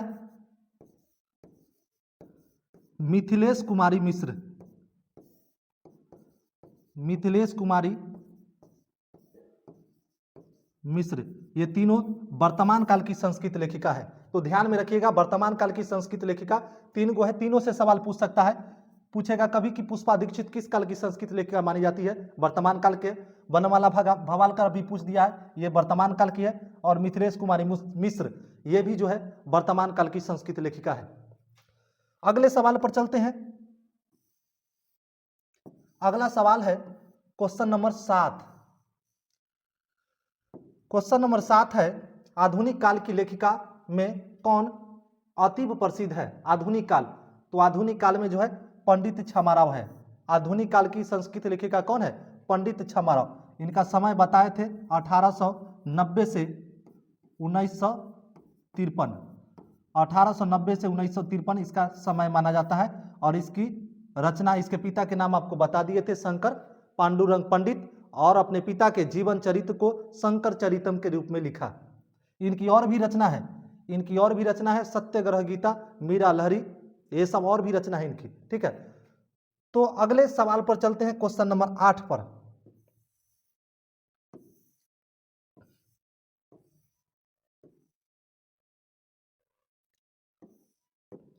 क्वेश्चन नंबर 8 है, विजय भट्टारिका किसकी पत्नी है? तो विजय भट्टारिका जो है राजा चंद्रादित्य की रानी है। राजा चंद्रादित्य की रानी जो है विजय भट्टारिका है। और ये विजय भट्टारिका को ही विजयंका नाम से जाना जाता है। विजय भट्टारिका को ही विजयंका नाम से जाना गया है। तो विजय भट्टारिका जो है राजा चंद्रादित्य की रानी है। अगला सवाल है क्वेश्चन नंबर 9। अगला सवाल है क्वेश्चन नंबर 9, पंडिता छमाराव द्वारा रचित सत्यग्रह गीता किसके दर्शन द्वारा प्रभावित है? किसके दर्शन द्वारा प्रभावित है? सत्यग्रह गीता किसके दर्शन द्वारा प्रभावित है? तो ये महात्मा गांधी के दर्शन के बाद इसने सत्यग्रह गीता लिखी। महात्मा गांधी के दर्शन के बाद इन्होंने सत्यग्रह गीता की रचना किया था, पंडित छमाराव ने। ठीक है, इसके अलावा मीरा लहरी है, कथा मुक्तावली है, ग्राम ज्योति है, विचित्र परिषद यात्रा है, ये सब इनकी रचना है। अगले क्वेश्चन पर हम लोग चलेंगे।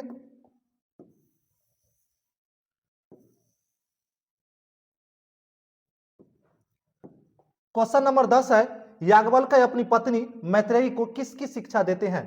तो ये आत्म तत्व की शिक्षा देते हैं। ये पहला सवाल में मिला होगा, ये आत्म तत्व की शिक्षा देते हैं। याज्ञवल्क्य अपनी पत्नी मैत्रेयी को आत्म तत्व की शिक्षा देते हैं। ऑप्शन नंबर सी जो होगा वह सही जवाब हो जाएगा। Question number 11। क्वेश्चन नंबर 11 है, शंकर चरित को के रचनाकार कौन है? शंकर चरित के रचनाकार कौन है? तो शंकर चरित के रचनाकार जो है पंडिता छमाराव है। ये पंडित छमाराव जो है शंकर चरित के रचनाकार है। ये अपने पिता शंकर पांडुरंग पंडित, ये अपने पिता शंकर पांडुरंग पंडित के जीवन चरित्र को शंकर चरितम के रूप में लिखा था, शंकर चरितम के रूप में लिखा था। यह पंडित छमाराव की रचना है, शंकर चरितम। अगला सवाल क्वेश्चन नंबर 12 पर चलते हैं। क्वेश्चन नंबर 12 है, पंडित दक्षिण भारतीय संस्कृत लेखिका कौन है? दक्षिण भारतीय संस्कृत लेखिका कौन है? तो देखिए, दक्षिण भारतीय संस्कृत लेखिका जो है शीला भट्टारिका भी है, राम भद्रांबा भी है, देव कुमारिका भी है। इसका मतलब इनमें से सभी हो जाएगा, इनमें से सभी जो है, इनमें से सभी जो है वह दक्षिण भारत की संस्कृत लेखिका है। अगला क्वेश्चन है 13। क्वेश्चन नंबर 13 है, समाज की गाड़ी कैसे चलती है? समाज की गाड़ी कैसे चलती है? पुरुषों से, नारियों से, पुरुषों और नारियों से, बच्चों से। तो देखिए, गाड़ी को जिस प्रकार से गाड़ी को चलने के लिए दो पहियों की आवश्यकता होती है, उसी तरह से समाज रूपी गाड़ी चलने के लिए स्त्री और पुरुष रूपी पहिया की आवश्यकता होती है। तो इसका आंसर हो जाएगा सी, पुरुषों और नारियों से। यानी समाज रूपी गाड़ी को चलने के लिए दो पहिया की आवश्यकता होगी, स्त्री और पुरुष। यदि समाज में अगर स्त्रियों की संख्या ही रहे, पुरुष नहीं रहे, फिर भी समाज जो है एक दिन समाप्त हो जाएगा। अगर पुरुष ही रहे और स्त्री नहीं रहे फिर भी हो जाएगा, स्त्री रहे पुरुष नहीं रहे फिर भी होगा। दोनों कंडीशन में समाज जो है समाप्त हो सकता है अगर अकेले रहे तो। इसलिए समाज रूपी गाड़ी चलने के लिए स्त्री और पुरुष दोनों की आवश्यकता पड़ती है। ऑप्शन नंबर सी जो है इसका सही जवाब हो जाएगा।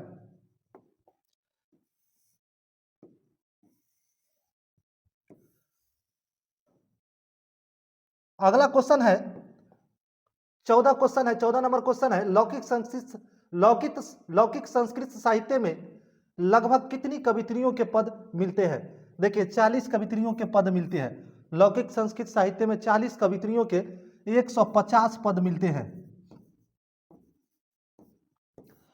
लौकिक संस्कृत साहित्य में लगभग 40 कवित्रियों के, यानी 40 कवित्रियों के 150 पद स्पष्ट रूप में मिलते हैं। तो ध्यान रखिएगा, कभी सवाल पूछेगा कि लौकिक संस्कृत साहित्य में 40 कवित्रियों के कितने पद मिलते हैं, तो 150 पद मिलते हैं। या ऐसे पूछेगा लौकिक संस्कृत साहित्य में कितने कवित्रियों के 150 पद मिलते हैं, तो 40 कवित्रियों के। अगला सवाल पूछेगा कि किस साहित्य में 40 कवित्रियों के 150 पद मिलते हैं, तो लौकिक संस्कृत साहित्य में। तो तीन तरीका से भी आप सवाल हल कर सकते हैं। विजयंका का समय क्या है? तो विजयंका जो है 8वीं शताब्दी की मानी जाती है। विजयंका 8वीं शताब्दी की मानी जाती है और इसका ही नाम है विजय भट्टारिका। इनके पति का नाम है राजा चंद्रादित्य। इनकी पति का नाम क्या है? राजा चंद्रादित्य। अगला क्वेश्चन है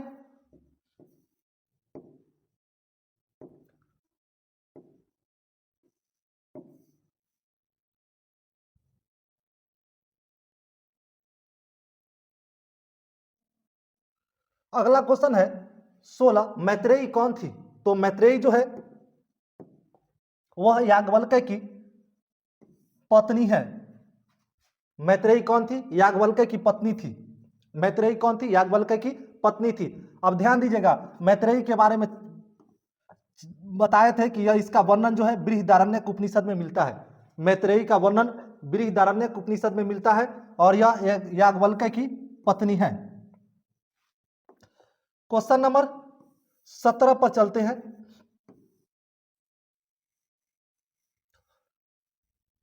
क्वेश्चन नंबर 17 पर चलते हैं। सर्व शुक्ला सरस्वती किसने कहा है? सर्व शुक्ला सरस्वती किसने कहा है? तो सर्व शुक्ला सरस्वती जो है दंडी ने कहा है। सर्व शुक्ला सरस्वती दंडी ने कहा है। दंडी ने सर्व शुक्ला सरस्वती कहा है। किसको कहा है? तो ये विजयंका को कहा है। किसको कहा है? तो विजयंका को कहा है। विजयंका को सर्व शुक्ला सरस्वती कहा है। किसने? दंडी ने कहा है। ठीक है। विजयंका किस वर्ण की थी? अगला सवाल पूछेगा। तो विजयंका श्याम वर्ण की थी। विजयंका किस वर्ण की मानी है? तो ये विजयंका श्याम वर्ण की है और कवित्रियों में प्रथम मानी जाती है। अगला है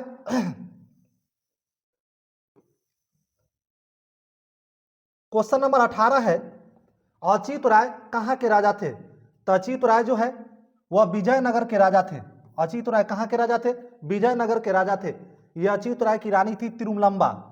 अच्युत राय की रानी कौन थी? तिरुमलंबा। और यह 16वीं शताब्दी के माने जाते हैं। कब के माने जाते हैं? 16वीं शताब्दी के माने जाते हैं और ये विजयनगर राज्य के राजा थे अच्युत राय। इनकी पत्नी कौन थी? तिरुमलंबा थी।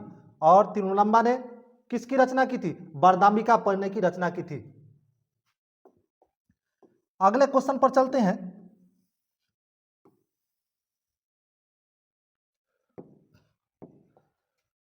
मधुरा विजयम किसकी रचना है? मधुरा विजयम विजयम किसकी रचना है? तो मधुरा विजयम जो है वह गंगा देवी की रचना है। मधुरा विजयम जो है वह गंगा देवी की रचना है, गंगा देवी की रचना है। इसने क्यों किया था रचना? पहले पिछले क्वेश्चन में बताए हैं, इसने अपने पति के मदुरै विजय पर, इसके पति कौन थे? कंपन राय थे। इसके पति का नाम क्या था? कंपन राय था।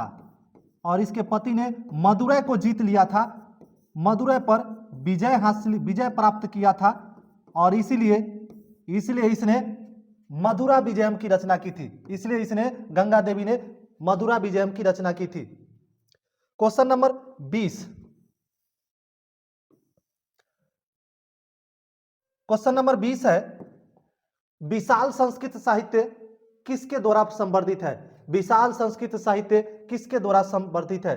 यह जो है कवियों और शास्त्रकारों के द्वारा संवर्धित है। किसके द्वारा संवर्धित है? कवियों और शास्त्रकारों के द्वारा विशाल संस्कृत साहित्य संवर्धित है। यानी कवि और शास्त्रकारों ने मिलकर इस विशाल संस्कृत साहित्य को बनाया है। ऑप्शन नंबर सी जो है सही जवाब हो जाएगा। अगला question, question number 21। Question number 21 है, लौकिक संस्कृत साहित्य की कवित्रियों में प्रथम कल्पा कौन है? लौकिक संस्कृत साहित्य में कवित्रियों में प्रथम कल्पा कौन है या कौन मानी जाती है? तो ये विजयंका है। प्रथम कल्पा किसे माना जाता है? विजयंका। और यह किस वर्ण की है? यह श्याम वर्ण की है। विजयंका श्याम वर्ण की है। सवाल पूछा जाता है विजयंका किस वर्ण की है? श्याम वर्ण की है। यह 8वीं शताब्दी की मानी जाती है। किस शताब्दी की मानी जाती है? 8वीं शताब्दी की मानी जाती है। और इसको दंडी ने सर्व शुक्ला सरस्वती कहा है।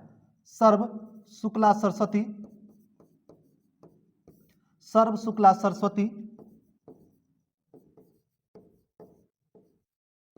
सर्व शुक्ला सरस्वती इसको कहा गया है। और किसने कहा है? तो दंडी ने इनको सर्व शुक्ला सरस्वती कहा है। दंडी ने इनको सर्व शुक्ला सरस्वती कहा है। अगला सवाल, क्वेश्चन नंबर 22।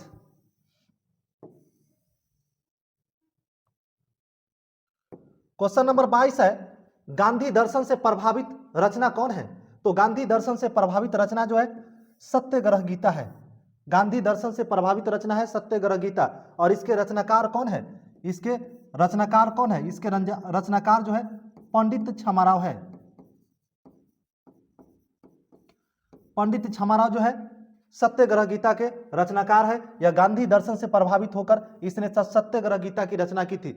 इसकी रचना और भी है, सत्याग्रह गीता, मीरा लहरी, ग्राम ज्योति, कथा मुक्तावली, विचित्र परिषद यात्रा, ये सब इनकी, शंकर चरितम, ये सब इनकी जो है रचना है। किसकी? पंडित छमाराव की रचना है। तो गांधी दर्शन से प्रभावित होकर कौन सी रचना लिखा था पंडित छमाराव ने? तो ये सत्याग्रह गीता लिखा था। अगले सवाल की ओर चलते हैं। क्वेश्चन नंबर नेक्स्ट है 23। क्वेश्चन नंबर 23 है, कंपन राय का समय क्या है? कंपन राय का समय क्या है? तो कंपन राय जो है 14वीं शताब्दी के माने जाते हैं। कंपन राय 14वीं शताब्दी के माने जाते हैं। ये 14वीं शताब्दी के माने जाते हैं। इसके पत्नी का नाम क्या है? तो इसके पत्नी का नाम जो है वह गंगा देवी है। इसके पत्नी का नाम क्या है? गंगा देवी है। ठीक है। अगला क्वेश्चन नंबर 24 में चलते हैं। क्वेश्चन नंबर 24 है, क्वेश्चन नंबर 24 है, जनक की सभा में शस्त्रास्त्र कुशला कौन थी? जनक के सभा में शास्त्रों में कुशल कौन थी? तो ये गार्गी थी। राजा जनक के सभा में गार्गी रखती थी जो शास्त्रों में कुशल थी। अगले क्वेश्चन पर चलते हैं। क्वेश्चन नंबर नेक्स्ट है, क्वेश्चन नंबर नेक्स्ट है, ऋग्वेद में कितनी महिला ऋषिकाओं का वर्णन मिलता है या प्राप्त है? ऋग्वेद में कितनी महिला ऋषिकाओं का वर्णन प्राप्त है? तो ऋग्वेद में 24 गो ऋषि पत्नियों का वर्णन मिलता है। ऋग्वेद में कितने ऋषि पत्नियों का वर्णन मिलता है? 24 ऋषि पत्नियों का वर्णन मिलता है। जबकि अथर्ववेद में 4 ऋषि पत्नियों का वर्णन मिलता है। ऋग्वेद में 24 गो और अथर्ववेद में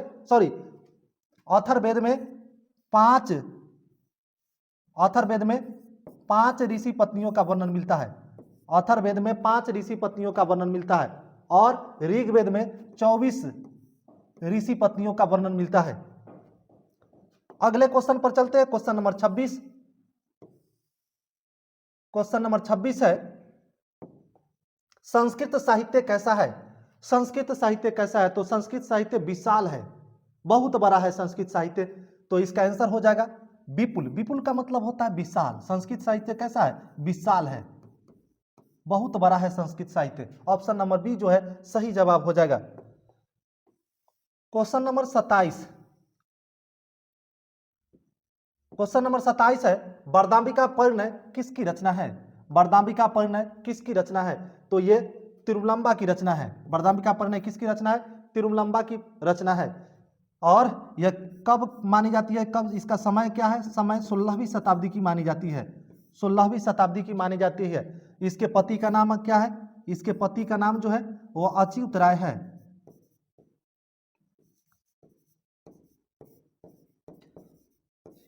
इसके पति का नाम जो है अच्युत राय है। यह 16वीं शताब्दी की मानी जाती है। और इसने लिखा था क्या? वरदाम्बिका परिणय लिखा था। अगले क्वेश्चन पर चलते हैं। क्वेश्चन नंबर 28 है। क्वेश्चन नंबर 28 है, अथर्ववेद में कितनी मंत्र दर्शनवती ऋषिकाओं का वर्णन है? तो पहले ही बता दिया था। ऋग्वेद में 24 गो, ऋग्वेद में कितने? 24 गो ऋषि पत्नियों का वर्णन है। और अथर्ववेद में 5 ऋषि पत्नियों का वर्णन है। 5 ऋषि पत्नियों का वर्णन है। तो इसका आंसर हो जाएगा ऑप्शन नंबर सी, 5 ऋषि पत्नियों का वर्णन है अथर्ववेद में। अथर्ववेद में 5 ऋषि पत्नियों का वर्णन है। क्वेश्चन नंबर 29 है। क्वेश्चन नंबर 29 है, समाजस्य यानम पुरुषय डैश च चलती। समाज रूपी गाड़ी जो है पुरुषों और डैश के द्वारा चलती है। तो पहले ही बता दिए थे, समाज जिस प्रकार से गाड़ी के चलने के लिए 2 पहिया की आवश्यकता होती है, उसी तरह समाज रूपी गाड़ी के चलने के लिए स्त्री और पुरुष 2 पहिया की आवश्यकता होती है। तब पुरुष के साथ साथ स्त्रियों की भी भूमिका होती है समाज रूपी गाड़ी चलने के लिए। तो इसका आंसर हो जाएगा नारी भी। ऑप्शन नंबर डी जो है सही जवाब हो जाएगा। ऑप्शन नंबर डी इसका सही जवाब हो जाएगा। अगला क्वेश्चन है क्वेश्चन नंबर 30। क्वेश्चन नंबर 30 है, लौकिक संस्कृत साहित्य में कवित्रियों के कितने पद स्पष्ट रूप में यत्र तत्र मिलते हैं? यानी पहले ही बता दिए थे, लौकिक संस्कृत साहित्य में कितने कवित्रियों के पद स्पष्ट रूप में मिलते हैं? लौकिक संस्कृत साहित्य में कवित्रियों के कितने पद स्पष्ट रूप में मिलते हैं? तो ये इसका आंसर हो जाएगा 150 पद स्पष्ट रूप में मिलता है। और कितने कवित्रियों का? 40 कवित्रियों का 150 पद स्पष्ट रूप में मिलता है। सवाल पूछेगा, फिर से ध्यान दीजिए, लौकिक संस्कृत साहित्य में कितने कवित्रियों का कितने पद स्पष्ट रूप में मिलता है? तो लौकिक संस्कृत साहित्य में 40 कवित्रियों का 150 पद स्पष्ट रूप में मिलता है। ध्यान रखिएगा, लौकिक संस्कृत साहित्य में 40 कवित्रियों का 150 पद स्पष्ट रूप में मिलता है। तो आपका सवाल है, लौकिक संस्कृत साहित्य में कवित्रियों के कितने पद स्पष्ट रूप में मिलते हैं? तो 150 पद स्पष्ट रूप में मिलते हैं। क्वेश्चन नंबर अगला 31। क्वेश्चन नंबर 31 है, क्वेश्चन नंबर 31 है, चंद्रादित्य से रागी डैश, यहां पर एब होना चाहिए था, एब होना चाहिए था। एब विजयंका इति मन्यन्ते, रिक्त स्थान की पूर्ति सही विकल्प से करे। देखिए, राजा चंद्रादित्य की राज्ञी को ही विजयंका, किसको विजयंका माना जाता है? तो विजय भट्टारिका को ही विजयंका माना जाता है। पहले ही बताया था, विजय भट्टारिका को ही विजयंका माना जाता है। तो option number A Vijay Bhattarika हो जाएगा सही जवाब। क्वेश्चन नंबर 32 है, और इसके बाद एक क्वेश्चन और शेष रह जाएगा। क्वेश्चन नंबर 32 है, 32 है, तिरुवलंबा रचित चंपू काव्य है, चंपू काव्य है। तो तिरुवलंबा रचित चंपू काव्य है, यह आंसर हो जाएगा वरदाम्बिका परिणय। वरदाम्बिका परिणय जो है एक चंपू काव्य है, जिसकी रचना जो है तिरुवलंबा ने किया था। तिरुवलंबा किस काल की मानी जाती है? यह 16वीं शताब्दी की मानी जाती है। किस काल की मानी जाती है? 16वीं शताब्दी की मानी जाती है। इसके पति का नाम क्या है? तो इसके पति का नाम जो है वो अच्युत राय है। इसके पति का नाम क्या है? अच्युत राय है। यह 16वीं शताब्दी की मानी जाती है और इसकी रचना जो है वरदाम्बिका परिणय है, जो एक चंपू काव्य है। चलिए अगला सवाल 33 पर चलते हैं। क्वेश्चन नंबर 33 है, ऋग्वेद में कितनी मंत्र दर्शनवती ऋषिकाओं का उल्लेख है? देखिए पहले ही सवाल आया हुआ था, तो ऋग्वेद में जो है वह 24 ऋषि पत्नियों का वर्णन मिलता है। ऋग्वेद में 24 ऋषि पत्नियों का वर्णन मिलता है। इसका ऑप्शन नंबर बी जो है सही जवाब हो जाएगा।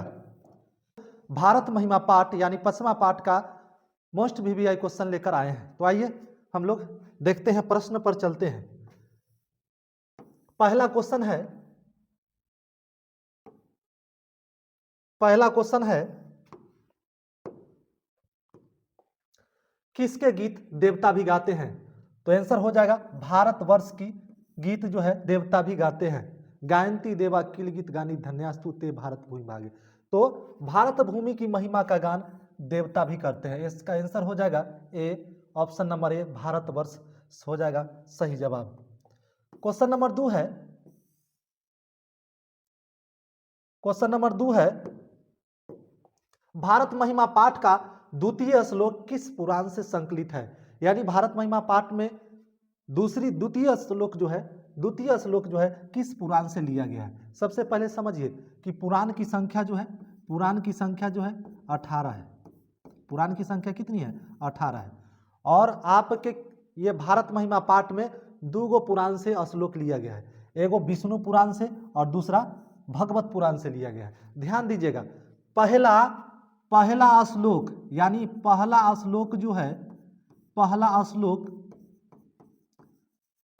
श्लोक विष्णु पुराण से लिया गया है और दूसरा श्लोक जो है वह भगवत पुराण से लिया गया है। तो ध्यान दीजिएगा, पहला में विष्णु है तो विष्णु में 3 गो अक्षर है, तो 3 गो है तो कम है तो पहला हो जाएगा। और जैसे भगवत में 4 गो है तो ये दूसरा श्लोक हो जाएगा।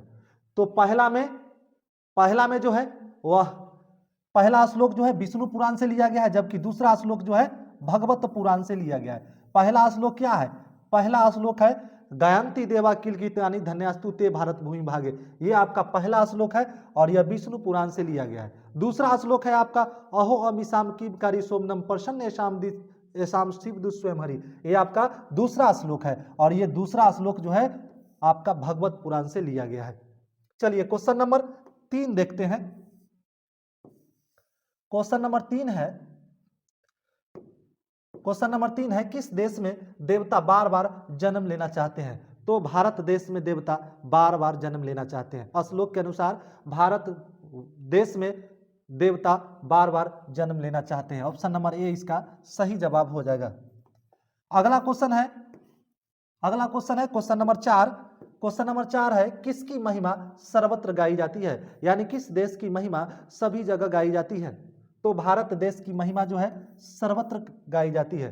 भारत देश की महिमा सर्वत्र गाई जाती है। अब इसको उलट के सवाल पूछ देगा कि भारत देश की महिमा गाई जाती है, भारत देश की महिमा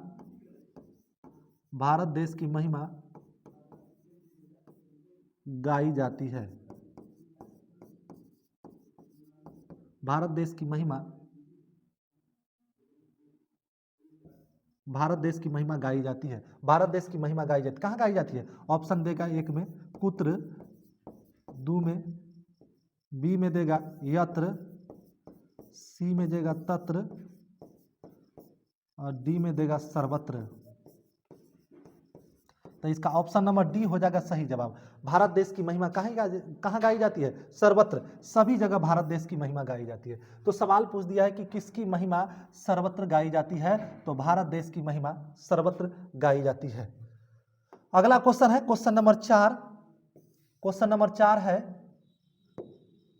4 है भारत की शोभा से कौन प्रसन्न होते हैं? भारत की सुंदरता से, भारत की शोभा से कौन प्रसन्न होते हैं? तो आंसर हो जाएगा ईश्वर, ऑप्शन नंबर ए सही जवाब।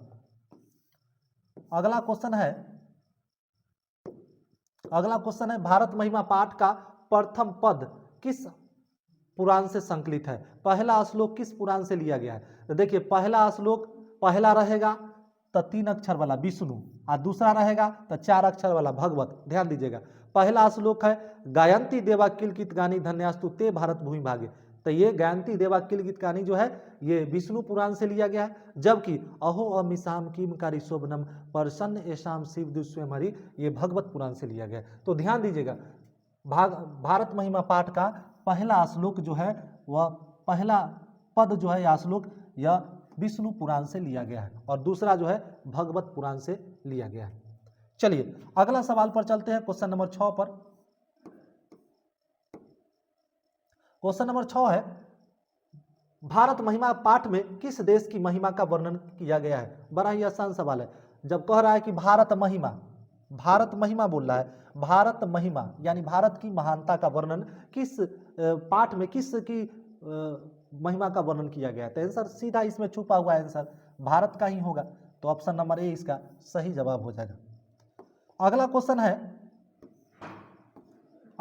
है भारत महिमा पाठ में कुल कितने पद हैं? तो भारत महिमा पाठ में कुल 5 पद हैं। 2 गो पुराण से लिया गया है, पौराणिकी है, और 3 गो क्या है आधुनिकी है। तो 2 गो पुराण से और 3 गो ऐसे है, तो 2 3 5 पद जो है भारत महिमा पाठ में कुल 5 पद हैं।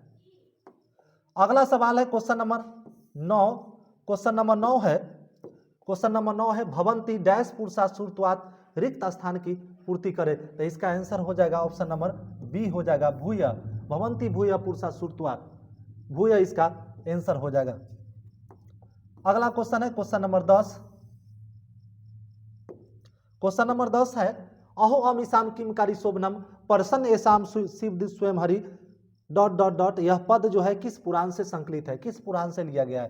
तो पहले ही बता दिए अहो अमिशाम किमकारी शोभनम यह दूसरा श्लोक है जो भगवत पुराण से लिया गया। ऑप्शन नंबर बी हो जाएगा आपका सही जवाब। और पहला है गायंती देवा किलकित कहानी धन्यास्तु ते भारत भूमि भागे जो विष्णु पुराण से लिया गया है। चलिए अगला सवाल पर हम लोग चलते हैं।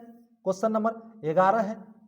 क्वेश्चन नंबर 11 है विभिन्न जाति और धर्म के लोग भारत में कैसे रहते हैं? विभिन्न जाति और धर्म के लोग भारत में कैसे रहते हैं?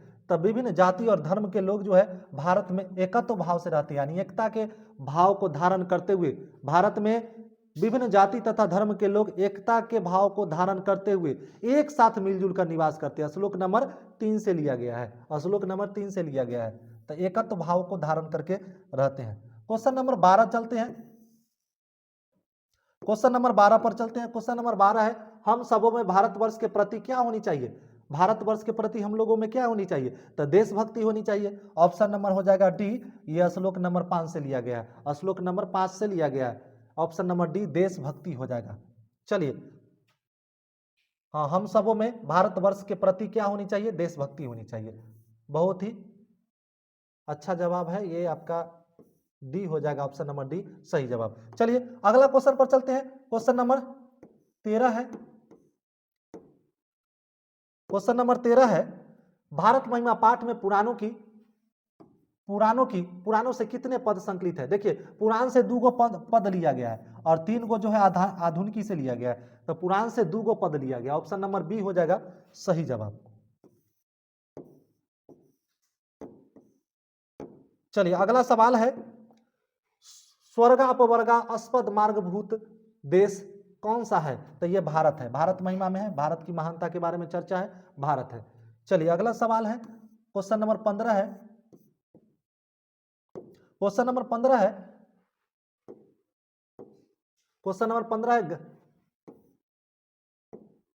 गायंती देवा पुरुषा सुरत्वात् यह पद किस पुराण से उद्धृत है? गायंती देवा किलकित कहानी धन्यास्तु ते भारत विभागे ये जो है विष्णु पुराण से है, और अहो अमिशाम किमकारी शोभनम ये भागवत पुराण से है। तो ये गायंती देवा किलकित कहानी है, ये आपका हो जाएगा विष्णु पुराण से लिया गया है। अगला सवाल पर हम लोग चलेंगे। अगला सवाल है भारत किससे सदा सेवित रहता है? तो नदियों से, पर्वतों से, सागरों से।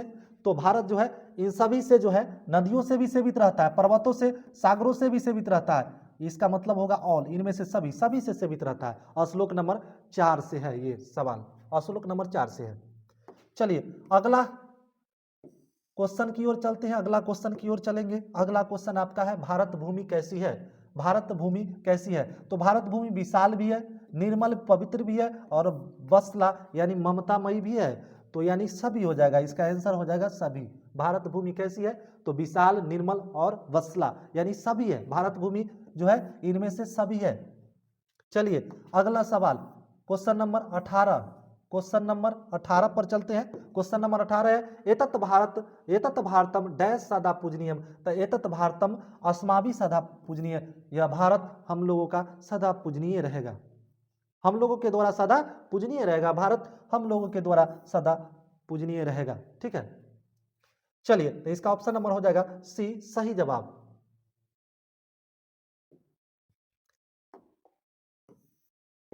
क्वेश्चन नंबर 19 की ओर चलते हैं। क्वेश्चन नंबर 19 है, भारतीय धरा कैसी है, भारत की भूमि कैसी है। तो भारत की भूमि जो है वह विशाल है। भारत की भूमि कैसी है, भारत की भूमि जो है वह विशाल है। भारत की भूमि कैसी है, विशाल है। अगला सवाल की ओर चलते हैं। क्वेश्चन नंबर 20 है, क्वेश्चन नंबर 20 है, जना एकत्व भावम वहंत प्रश्न निर्माण हेतु रेखांकित पद के स्थान में कौन सा पद रखेंगे। तो देखिए जना एकत्व भावम वहंत, लोग एकता के भाव को धारण करते हुए निवास करते हैं। तो यहाँ पर एकत्व भावन, प्रश्न निर्माण करेंगे तो क्या कीम हो जाएगा, ऑप्शन नंबर डी इसका सही जवाब हो जाएगा। तो आइए हम लोग नेक्स्ट वीडियो